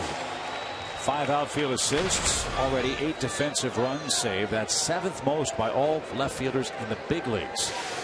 He only played 300 innings. Boy, can he hit the ball hard the other way. Found that out in his first at bat tonight. I mean, it was a missile. And Party City deck in left.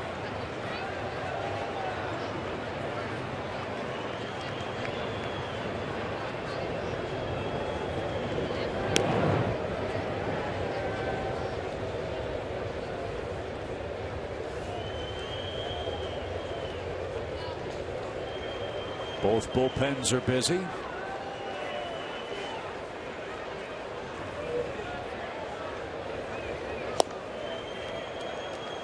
that's off the plate, ball 2.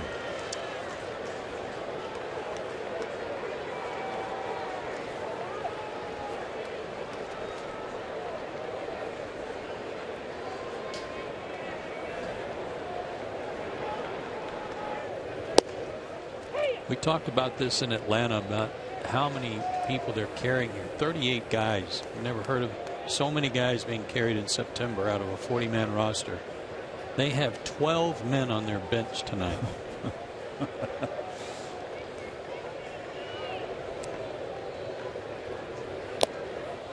That's fouled away. 2 balls, 2 strikes. 11 more guys in their bullpen. The Braves, by comparison, have 7 guys on the bench.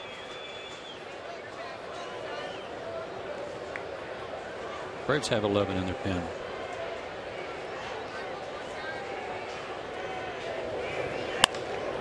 Another high fly to left. Another chance for Swisher. There's the second flyout by Conforto. Back to first is Kelly Johnson with 1 man out. And Kelly's looking at an entrance to Simmons, said, "I'm going back. Don't throw it here." I've seen that act before. You like that many guys on a roster this time of year? Do you think there's a better solution? Do you mind that there can be up to 40 guys? I think it's a terrific weapon for Terry Collins to have over there. Anytime he needs bodies, he's not hesitating to use them. Can't run out. Will it be hard to whittle it down when you get to postseason? Sure it will. But that's a nice problem to have too. Well, all those players came in handy a week ago or so out west. I think it was the Dodgers and the Rockies. They had a 5-hour and 30-minute game. Set records for pitchers used, players used.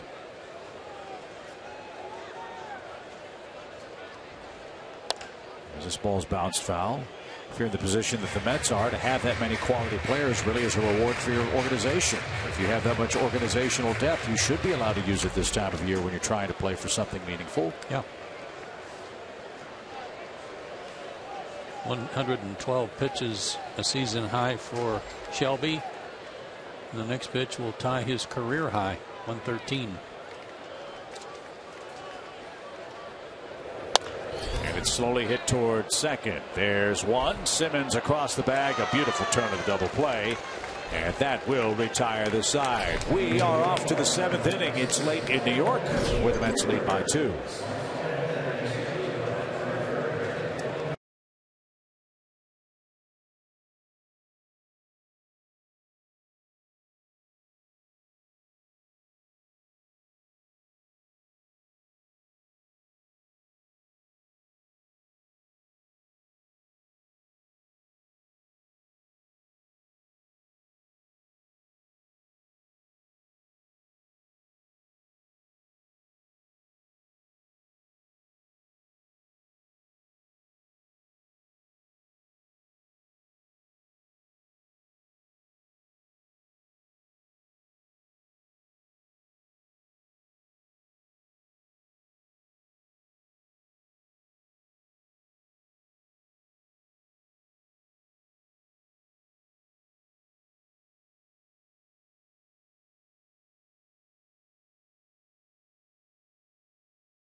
Don't miss Fan Appreciation Weekend in the final home games of the year. Friday, October 2nd through the 4th when the Braves take on the Cardinals.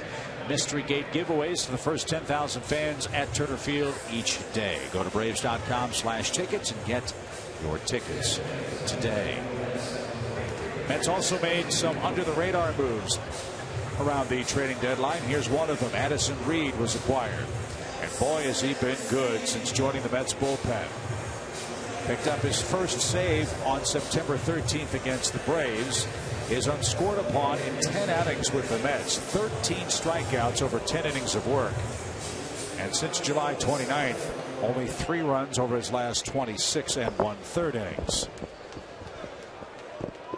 So Addison Reed has proven to be a very, very valuable setup guy for this talented New York bullpen. Well, that's one of the things they talked about regarding last night's game. If Harvey had been able to go one more inning, then they could go to their setup guys to get to Familia. Right. But they weren't able to get there after 5. So Nice went 6 innings of 3-hit shutout ball. And Reed turns it loose and delivers a strike at 93 miles an hour. Last 3 series, New York's bullpen's had a little bit of trouble. 15 earned runs in about 30 innings.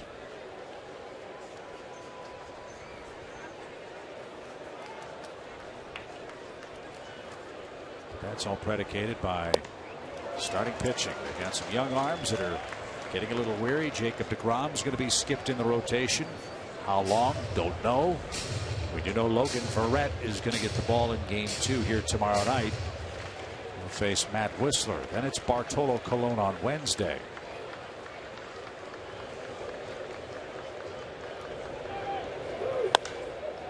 Popped up.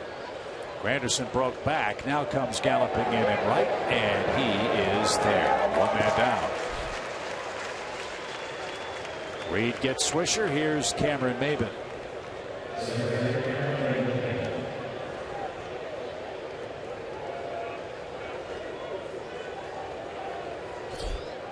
Cameron's 0 for 2.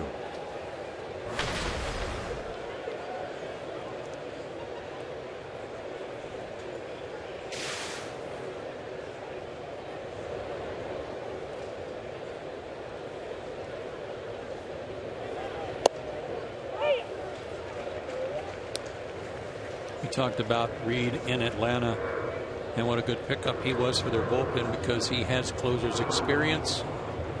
He certainly knows how to work late in the ball game. Another ground out.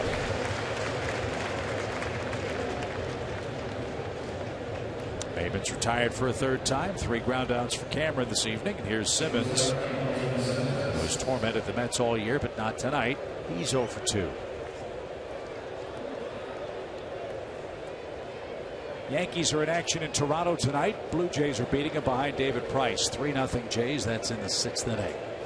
Masahiro Tanaka could not pitch tonight. He's got a bad hamstring. So Adam Warren got the ball for the Yankees. They are running out of time to try to catch Toronto. Right back where it came from. Reed caught that line drive and looked skyward. And thanks to his lucky stars, he got leather on it. He made the catch, 3 up, 3 down, and that's how we head to the 7th inning stretch. New York 2, Atlanta nothing on a comebacker.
Georgia Lottery, and Zaxby's.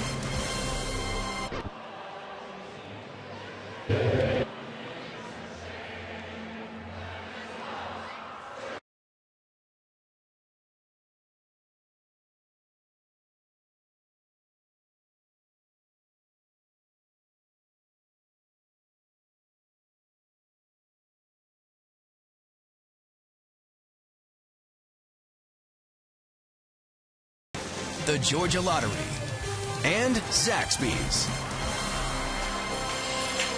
2-0 New York at the 7th inning stretch here before a big crowd at Citi Field in New York. Mets trying to trim their magic number to 7 to clinch the National League East. Don't miss out on a free post-game concert by one of the hottest new stars in country music, Sam Hunt.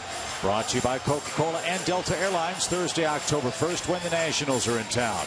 Due to high demand, we have a limited amount of field passes now available. Go to Braves.com and buy your tickets and field passes today. The Nationals were rained out. They'll play a doubleheader on Thursday. On Thursday? Huh. I thought it had to be the first day available. Says Thursday at 4 o'clock. Wow. Okay.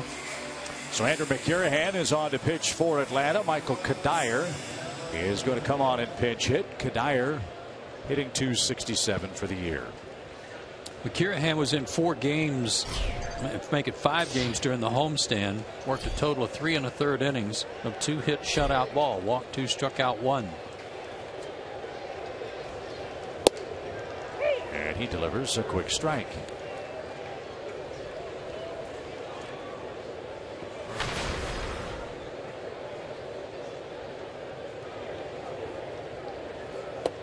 I thought overall the Braves bullpen did a nice job against the Phillies in the last 3 games of the homestand. Certainly did. Got a hold of right there. The Mets lead by 2 late.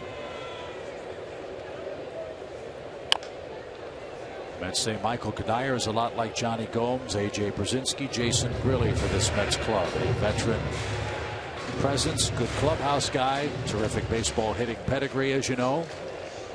Unfortunately for Michael, his season's been curtailed by a wrist injury.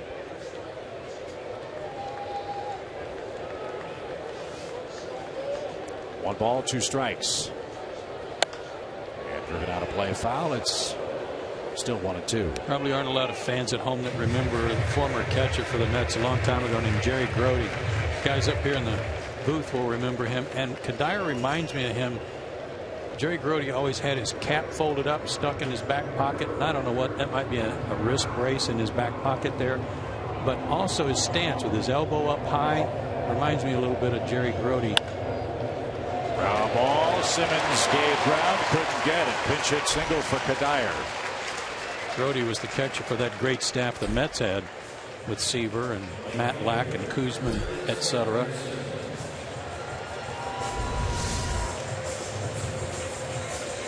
Went out and got that high pitch. And Eric Young is going to pinch run for Michael Kadire.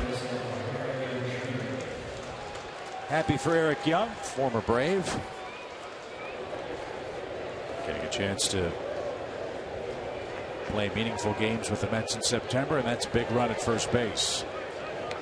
Curtis Granderson, the hitter. He's walked twice, struck out once, and he scored one of the 2 Mets runs.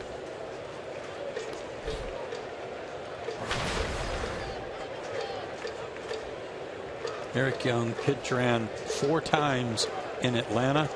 He scored 3 times.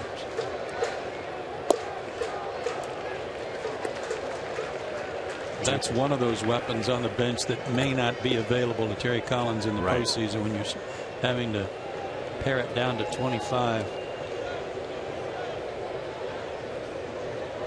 I say this with all respect, you got to keep him at 2. Tyler Clippard's warming up in the Mets bullpen. You know the Braves' history against Tyler Clippard.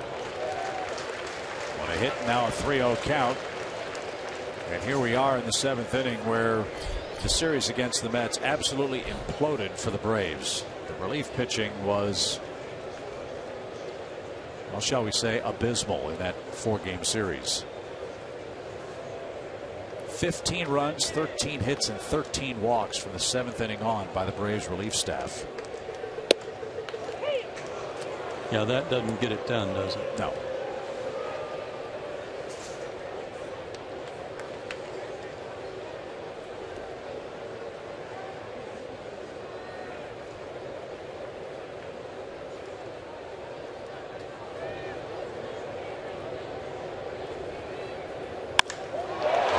shot into center field. That's down for a hit. Young on his way to third as there's a bobble.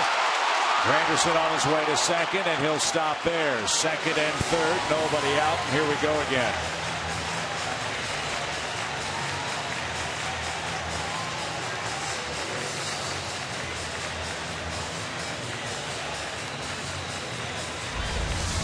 Pitch counts, pitch counts. 3-1. You don't have the luxury of trying to nibble or hit corners. Ball came up on Cameron a little bit, but it was hit like a bullet out there on a 3-1 count.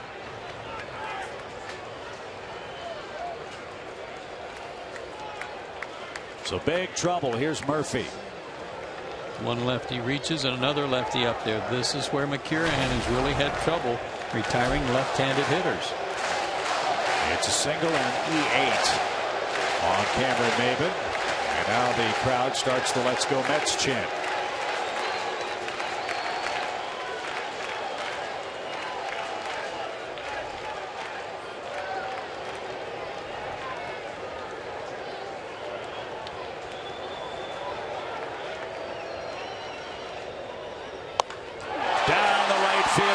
First pitch, that is a fair ball.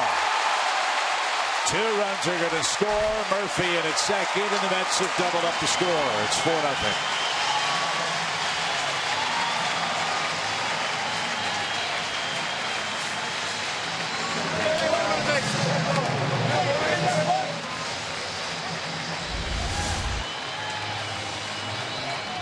High breaking ball raked. Chip, I know there have been some rough games for Shelby Miller. The last start against Toronto is one of those, so that doesn't count. But there's got to be a half dozen to 10 games. So he's come out of close ball games, and in the first inning he comes out, the game's out of reach. This is his 14th start that he's left the game with 0 runs support, and any chance evaporating with more shaky bullpen work by Atlanta against New York.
Georgia Power, and your local Toyota dealers. Let's go places.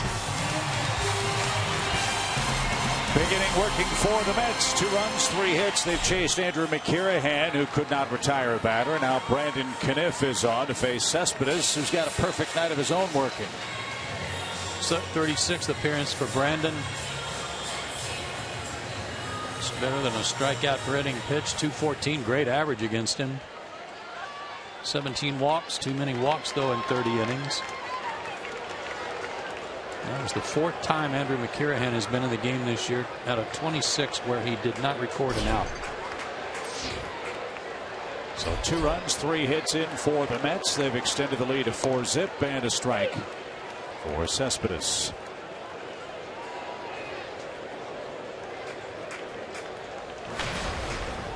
I say that about Shelby. And the fact that the game gets out of hand as soon as he leaves, it seems like virtually every other time he starts. Primarily because he's given his team a chance to win. He's kept it close. It was 2-0. But when the next time you turn around, all of a sudden, instead of it being 2-0, it's 4-0 with a chance for more and no chance to take him off the hook. He made his 20th quality start tonight for the Braves. And maybe the most amazing stat of all in Shelby Miller's season is in 30 starts before tonight, the Braves are 10-20. When Shelby Miller gets starting assignment, that's unbelievable.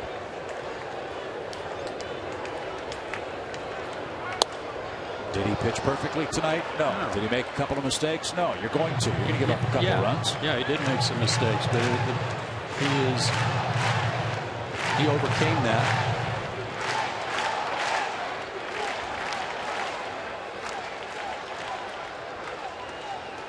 Had a horrible first inning, but might have gotten out of that if the Braves had been able to turn that ground ball double play. Murphy bailed him out with a bad base running play. Cespedes grounds towards short. That won't advance the runner. His perfect night is over. Kniff gets his first man. Brandon, as you know, began the season with great work against right-hand hitters. It's an encouraging start here in the 7th. 1 out. He'll face Lucas Duda.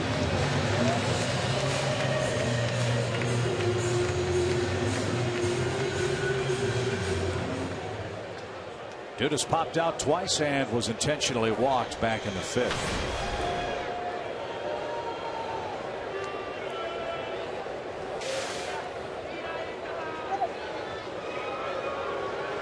And they'll walk him again and try to set up a double play.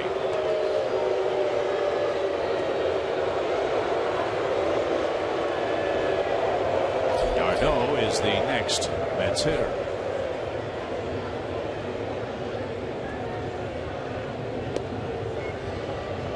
Cubs have taken a 4-2 lead over Milwaukee.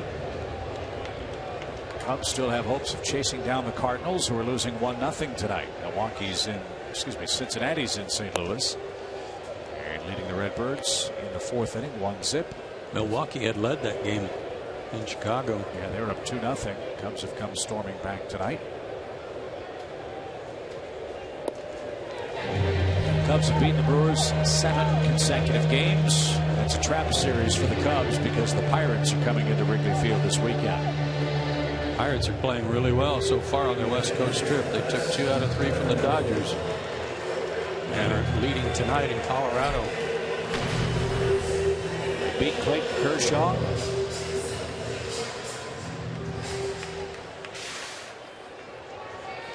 And the magic number for the Pirates to clinch a playoff spot is 3. Boy, they've come a long way, haven't they, after that 20-year run of futility? Clint Hurdle and the Pirates have done remarkable things. As d'Arnaud takes on 1 ball, no strikes. What color is d'Arnaud's bat? This looks like it's a gunmetal gray. Yeah.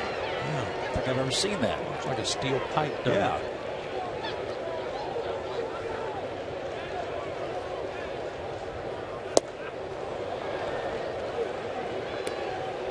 That pitch made that bat look heavy, too. It's a little tart. Good hook. Well, it's different.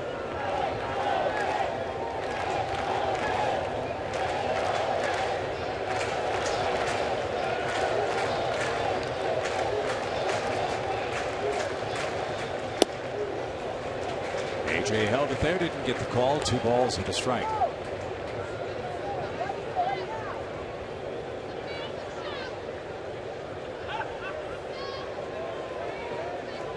Right about his season average. Not just hitting with runners in scoring position. As you said, he can hit. The question is, could he catch? Yeah. How do you like him defensively now as opposed to when we saw them early in the season? Okay. Okay. Yeah.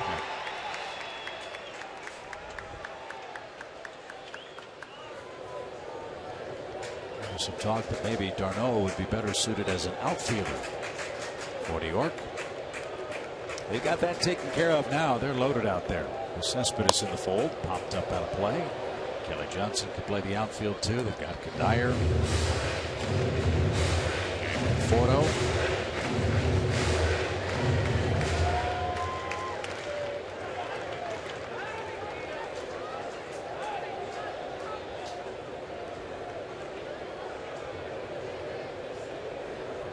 Two balls, two strikes.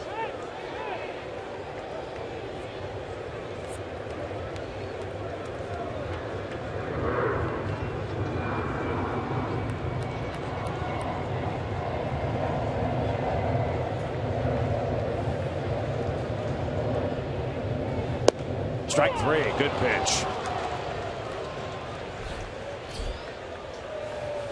d'Arnaud strikes out for a second time.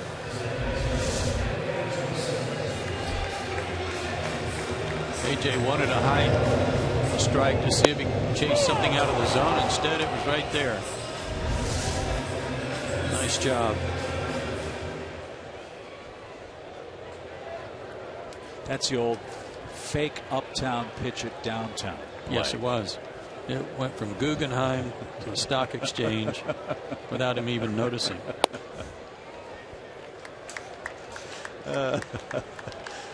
Johnson takes a ball. One ball, no strikes. Kelly's 1 for 3.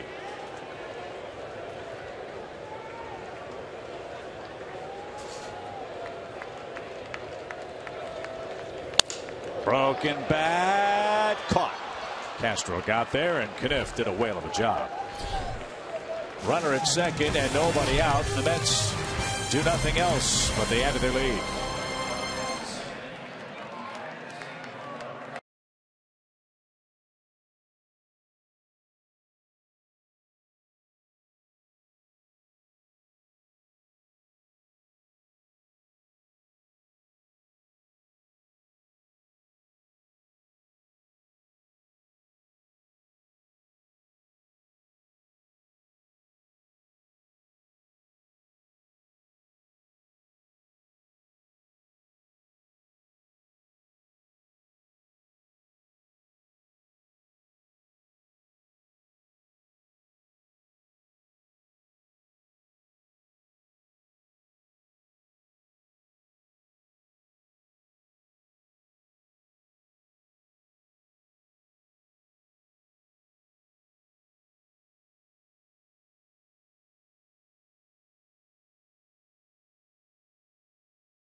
Chip with you. Let's check out the AT&T Universe trivia question again. Since 2010, Daniel Murphy's one of 2 players with 20 or more doubles and 30 or more RBIs against the Braves. Who's the other player to do that?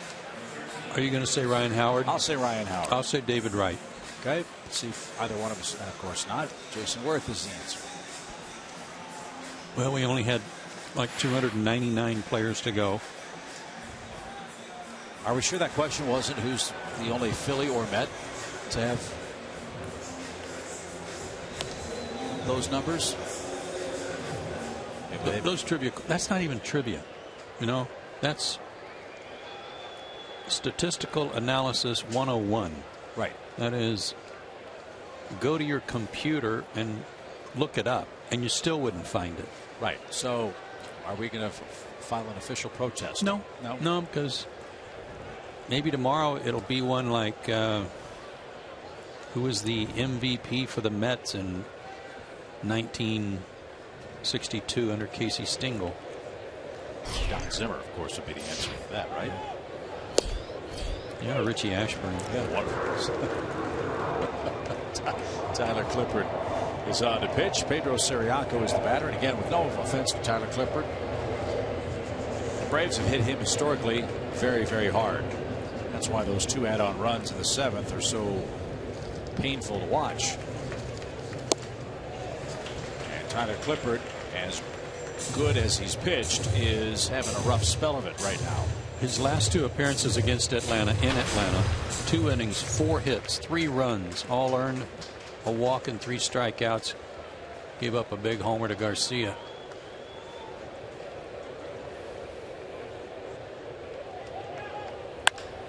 Ripped into right. That's going to get down. Granderson will try to cut it off, and he will. Ciriaco with a pinch hit. Here we go. We've had so many great shots of Tyler Clippard's reactions when the Braves have hit him hard.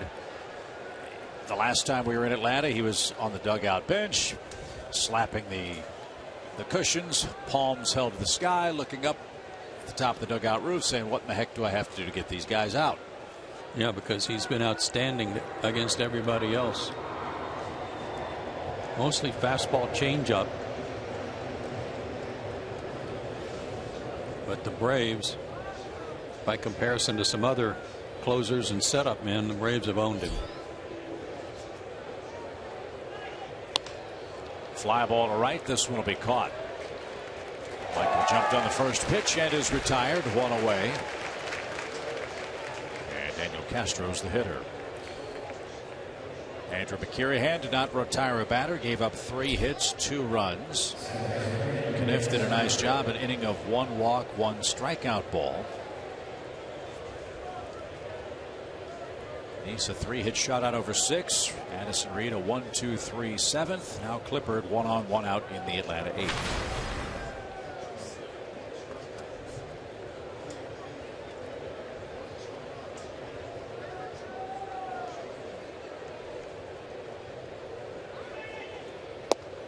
There's a strike. It's 0-1.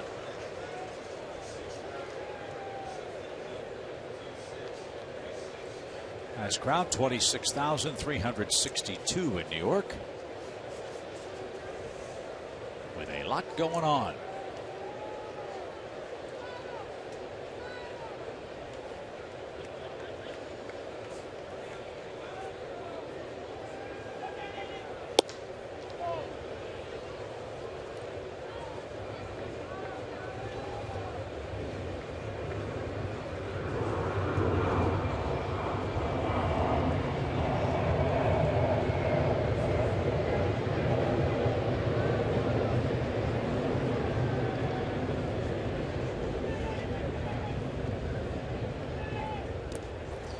That one went right past d'Arnaud to the backstop.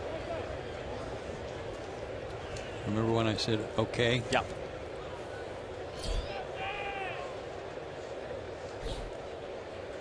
That scored a wild pitch. Let's see.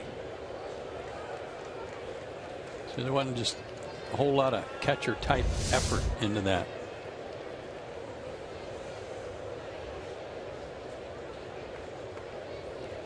Two balls, 1 strike.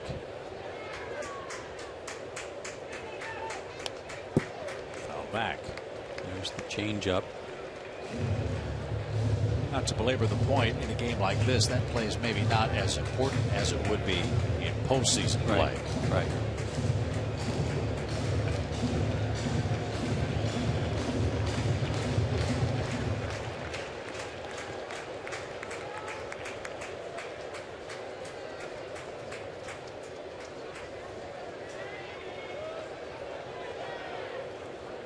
Two balls, 2 strikes.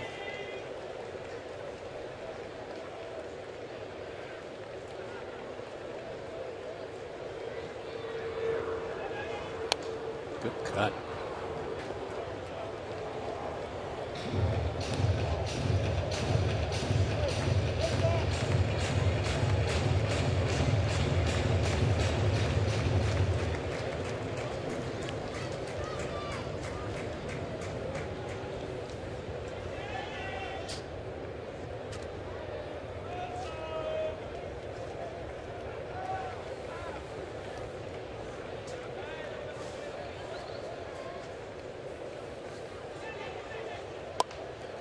Oh, spoiled that pitch, didn't he? Making him work. We got the one out on the fly ball by Bourne, but 47 games against the Braves, a 3.13 ERA, not that bad. Except that out of 46 games, it seems like there's been at least 1 or 2 runs every time. 2 balls, 2 strikes. And he chased a high fastball.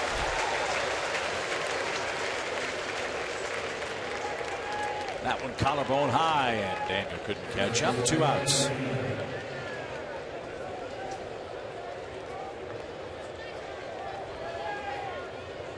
Freddie's 0 for 3 in the game. 2 ground outs and a line out.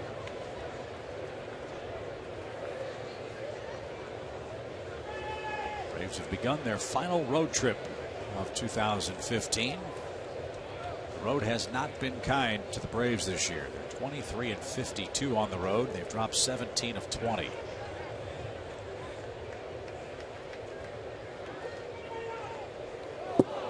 That one gave d'Arnaud no chance at all. I mean, the old Bob Uecker just a bit up and away. Look at d'Arnaud. He's even smiling. It's like Clippard almost hit the bull. Yeah, he did.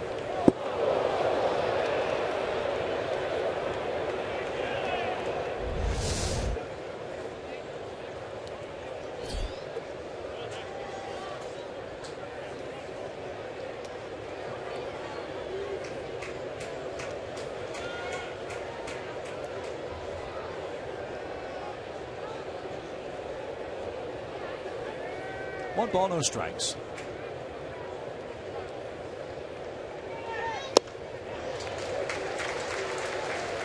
Good change up there. Good location on that one. Dying down and away from Freddie.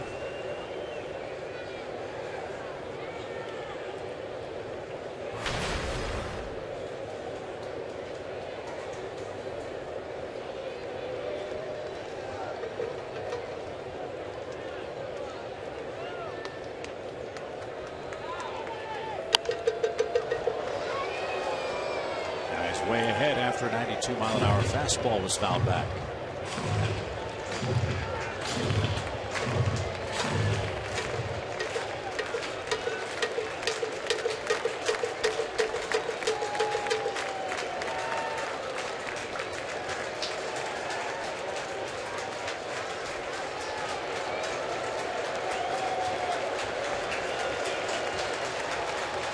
The 1-2 pitch. Struck him out. Couple of wild pitches from Tyler Clippard and a couple of really nasty ones thrown in as well. He gets out of the 8th inning and protects a 4-0 lead.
University night at Turner Field. It's Eagles night, Thursday, October 1st. Join your fellow Georgia Southern Eagles for a fun night at the ballpark, including pregame meet and greets with Georgia Southern greats and a Braves Georgia Southern hat. Go to Braves.com/Southern for more information.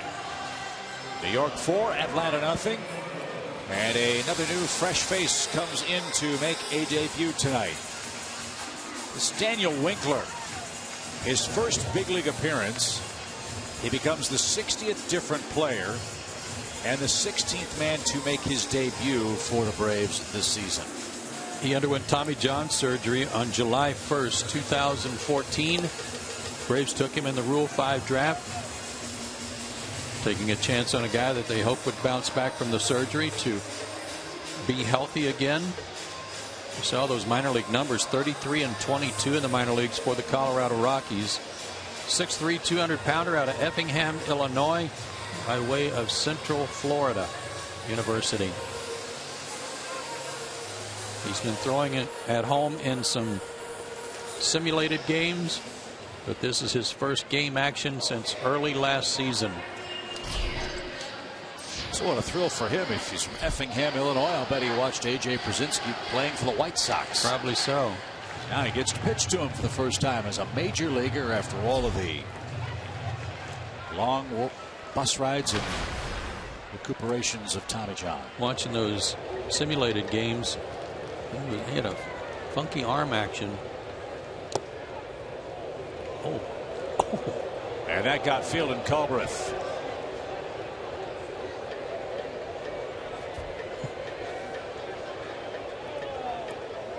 What a way to start your career. Knock out an umpire.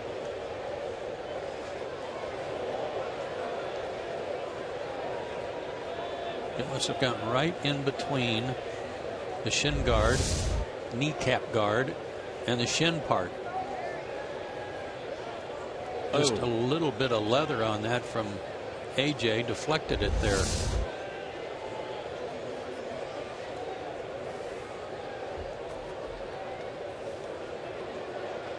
Man, that's going to hurt. I'm all right, he says. Welcome to the big leagues, Daniel.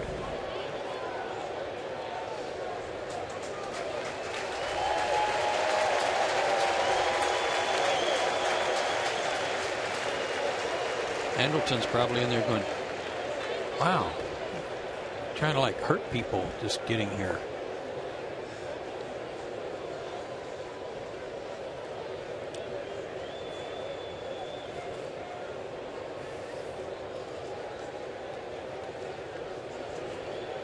Maybe a second pitch will be better. Maybe AJ will catch it. Let's see. He did. And a strike. 1 ball, 1 strike to count. 7-8-9 in the New York 8th inning. They lead 4-zip.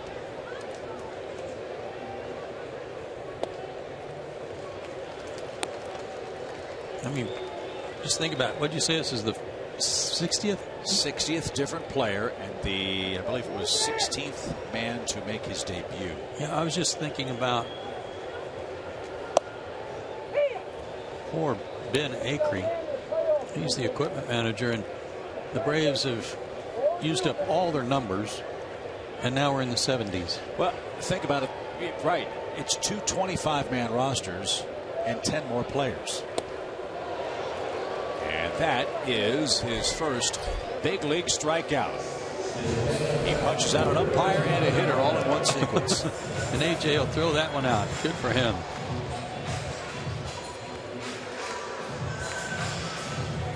Struck out a good hitter. Anyway, Daniel, congratulations.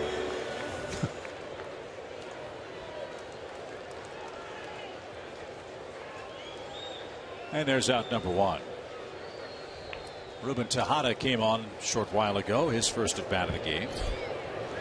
Neuenhuis is on deck. He'll hit for the pitcher. Congratulations to Daniel.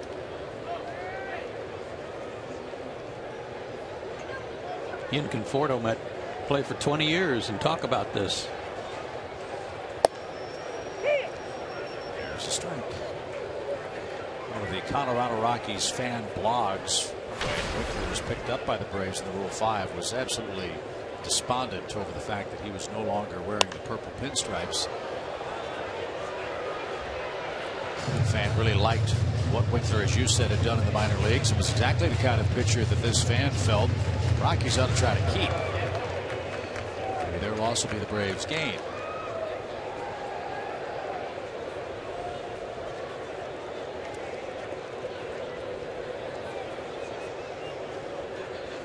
He's ahead of Tejada 0-2. And missed upstairs with a 2-mile-an-hour fastball. He was always a starter. His second full year at Asheville, he went 11-10. The next year, combined between Modesto and Tulsa, Tulsa's Double-A, he went 13-7. So why would Colorado let a guy that had those kinds of numbers go despite the Tommy John surgery? That's it. Figured nobody would take a chance on him. Last year, before he got hurt and had the surgery at Tulsa, again, he was 5-2 with a 1.41 ERA. 71 strikeouts in 70 innings, only 33 hits in 70 innings. Yikes. Well, it's no secret that it is open audition time for the Braves bullpen in 2016. Winkler's going to get a couple of weeks to try to do some good work. And who knows, maybe he can start again someday. If not, maybe a spot in the bullpens in the offing. And he just walked Tejada with one out. He's 25 years old. And the Braves have collected a lot of guys, as we know, with Tommy John surgery. Don't forget about Paco Rodriguez. Don't forget about Chris Withrow. Those guys came over from the Dodgers. Got Max Fried. Yep. Padres. So here's Neuenhuis. Told you about Daniel Murphy's big home run for the Mets against the Braves. Neuenhuis hit one of the biggest against the Nationals.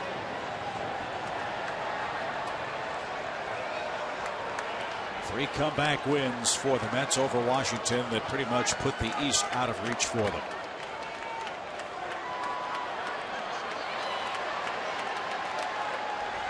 One ball, no strikes. One on, one out. 4-0 New York.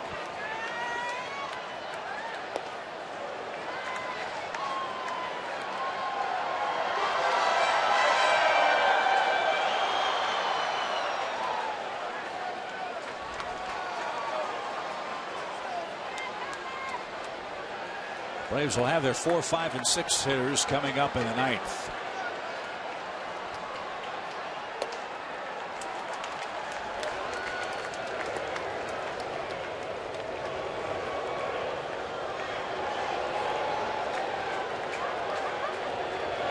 And Winkler making his big league debut. Struck out his first man, has walked his second.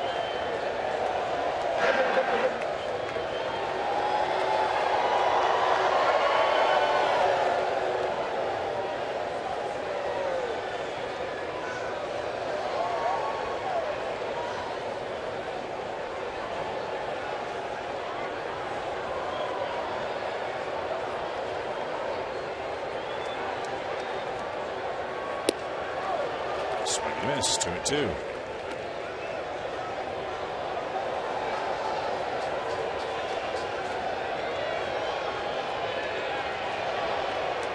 It's like his fastball might sneak up on some people.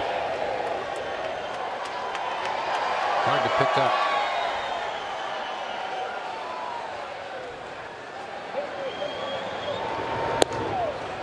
Neuenhuis couldn't. And that's his second strikeout. So far, so good for Winkler. And here's Granderson.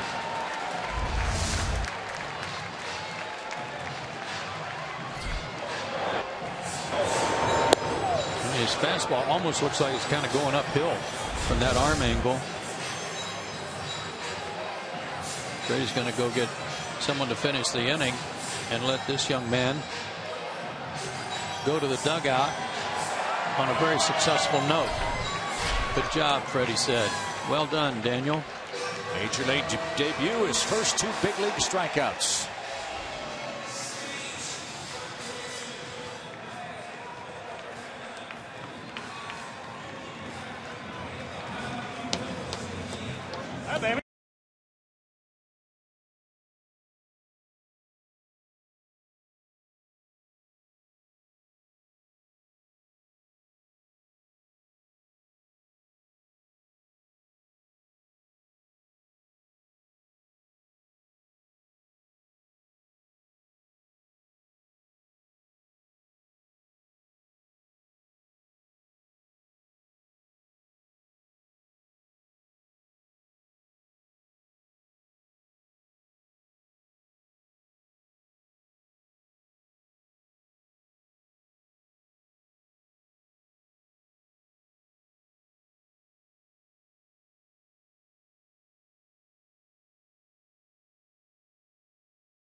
to his first big league walk in his major league debut in New York tonight. The most popular way to follow the action of Braves baseball is with MLB.com at bat, the #1 app for live baseball. Enjoy live look-ins, highlights, replay reviews, scores, statcasts, live radio broadcasts, and more. Get the MLB.com at bat app now. Before we tell you about the new Braves pitcher, let's tell you about our Data Strong fan photo of the game. Tweet that to #SouthDataStrongFan, and you'll have a chance to be featured in an upcoming broadcast brought to you by T-Mobile. That new pitcher's Daniel Barawa. He was in 2 games on the homestand, one against the Mets, one against Toronto. 2 1/3 innings, a 1-hit shutout ball, a couple of walks though.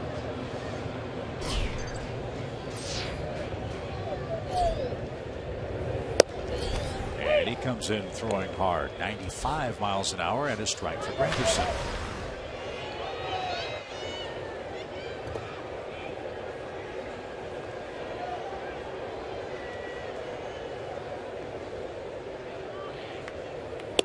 A couple of things that'd be hard for us to relate to about these pitchers. One, Peter Moylan, after all he's gone through and all the surgeries, to fight his way back to the big leagues and the gratification he must have felt. And for a guy like Daniel Winkler, who hadn't even gotten to the big leagues, he was in Double-A, that's as high as he got, to go through Tommy John surgery, not knowing if you're ever going to be right again or get another opportunity, if you'll be okay, to come back with another organization and get a chance to pitch in the big leagues. What a wonderful feeling it must be for those guys with all the rehab work they put in. And for the Braves, low risk, high reward opportunities for these young pitchers they've acquired. 2-2 count for Granderson. Skies this one to the left side. Swisher will give chase and will run out. There's no guarantees of Tommy John surgery. Right. In fact, Chris Medlin, who I think is going to be pitching tonight, or pitched last night. He's coming back from a second one. Josh Johnson's going to have a third one for the San Diego Padres. But if they come back and resume their careers to the level they pitching before they got hurt, the Braves are going to have themselves a lot of pitching talent. Swing and a miss. How about Barawa and how about Winkler? They struck out the side in the 8th inning. Nice night for that duo in the New York 8th inning. 4-0 as we go to the 9th.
May not be reproduced or retransmitted in any form. The accounts and descriptions of this game may not be disseminated without the express written consent of the Atlanta Braves. Time for the 9th inning where New York leads 4-0. Let's check out our probable starters for Game 2 of the series. We've talked a lot about how The Mets have to manipulate their starting rotation. Well, one of those men who stepped in and done nice work will face the Braves tomorrow night. Yeah, a lot of his good work has been out of the bullpen, has been as a starter, not necessarily his work that he's been used as a bullpenner. So expect him to come out and be good tomorrow, as he has been in his only 2 starts. Matt Whistler, 5-8, got off to such a red-hot start for the Braves. He'd like to finish on a good note, and tomorrow night would be a good place to add to it. Yeah, one of those starts for Logan Verrett was in Colorado, and he pitched great. The Mets won 5-1 on August 23rd. That was a big game where he stepped in for Matt Harvey, who was skipped by Terry Collins. So changes for the Mets. Cespedes is in left, Lagares is in center, and Juris Familia is the man on the mound in a non-save situation. It's been outstanding all year long. You see some of these numbers here, you understand why I said he may well be their MVP. An 0.40 ERA in August and September. Perfect down the stretch. And a pitch has made a world of difference for him. He has modified the grip on his split finger pitch, and it's become a devastating weapon. He can throw it in the low 90s along with an upper 90s fastball.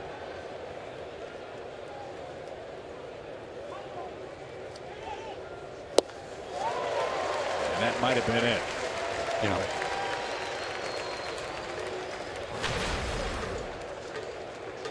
Braves are trying to avoid being shut out for the 16th time this year.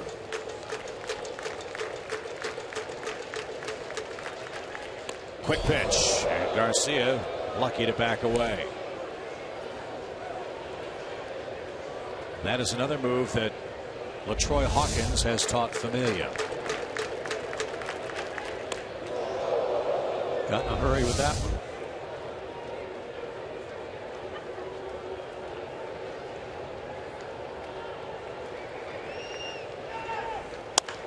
Squibbed out towards short. Easy pickup. Tejada. Perfect throw. 1 out.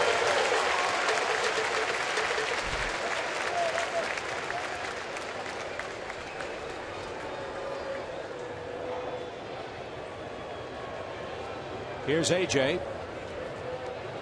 Their bullpen is formidable with Reed, Clippard, and Familia at the end of the ball game. But the Braves tonight unable to muster anything really against Nice, with the exception of that 1 bases loaded 2 out spot. 3 hits, 2 walks in 6 innings. That's all he gave up. Yeah, Nice gave him a big lift tonight after the disappointment against the Yankees, where the Mets dropped 2 out of 3 games.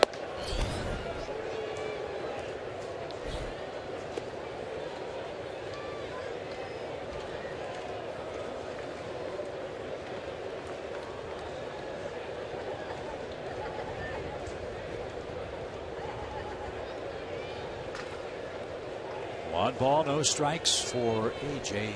Pierzynski.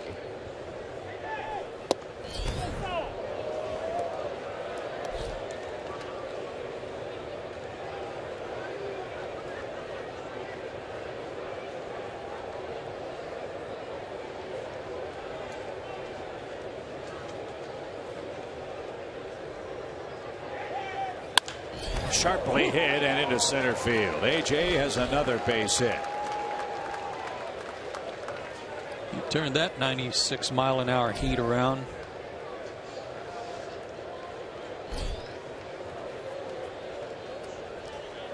Climbing up toward 300.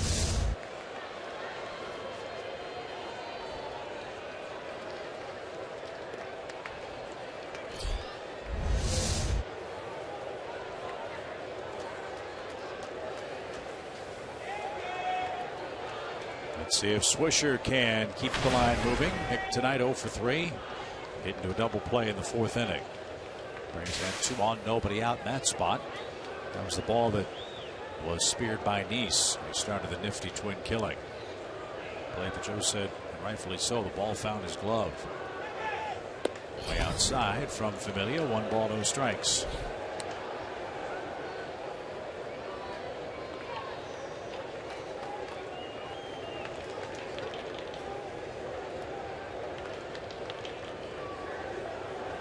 Schedule for the Mets: Braves, Reds, and Phillies, their next 3 series.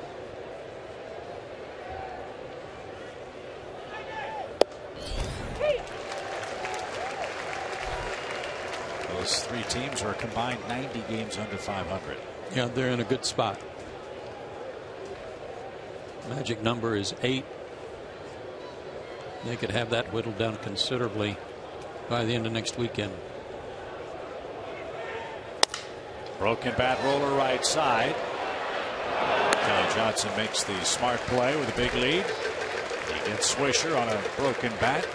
Brzezinski at second with 2 outs. And it's up to Cameron Maybin to keep it alive for Atlanta. If this score holds, it'll be 23 straight starts for Shelby Miller without a win. That'll tie him with Matt Keogh, who turned that trick in 1979.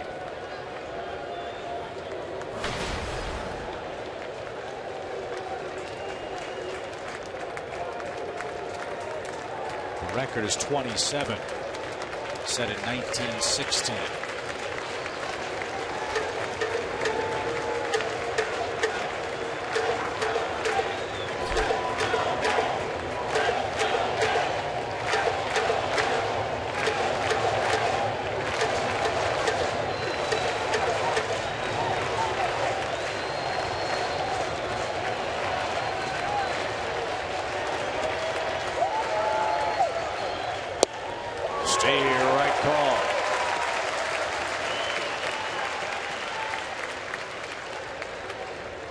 Might wonder why Familia's in this game if it's not a safe situation, especially this late in September. But he hasn't pitched in 3 days. And with a 4-run lead and not a 3, Terry Collins still not taking any chances. He had his big horse out there fresh.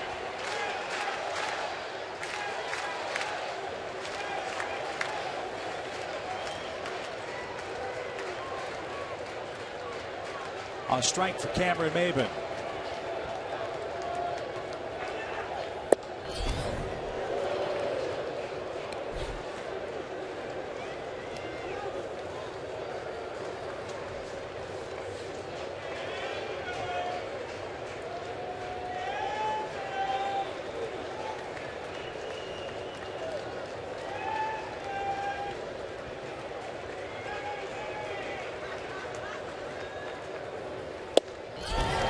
Tied him up.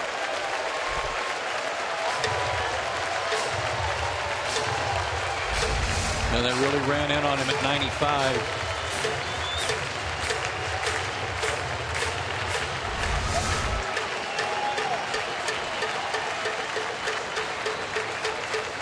Braves are down to their last strike.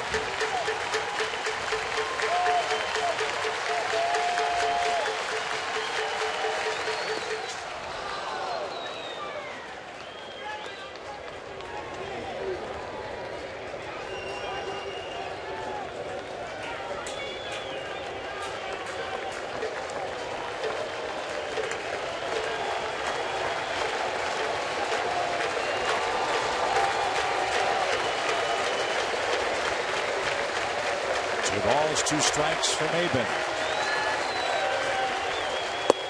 There's ball game. The Mets have shut out the Braves 4-0 tonight. Jonathan Neese earns his 9th victory. Shelby Miller suffers his 16th loss. 23 straight games since the young Braves right-hander enjoyed a win. No save tonight. And the Mets trim their magic number to clinch the division to 7 games. 4-0 your final. Back to recap it in New York after this.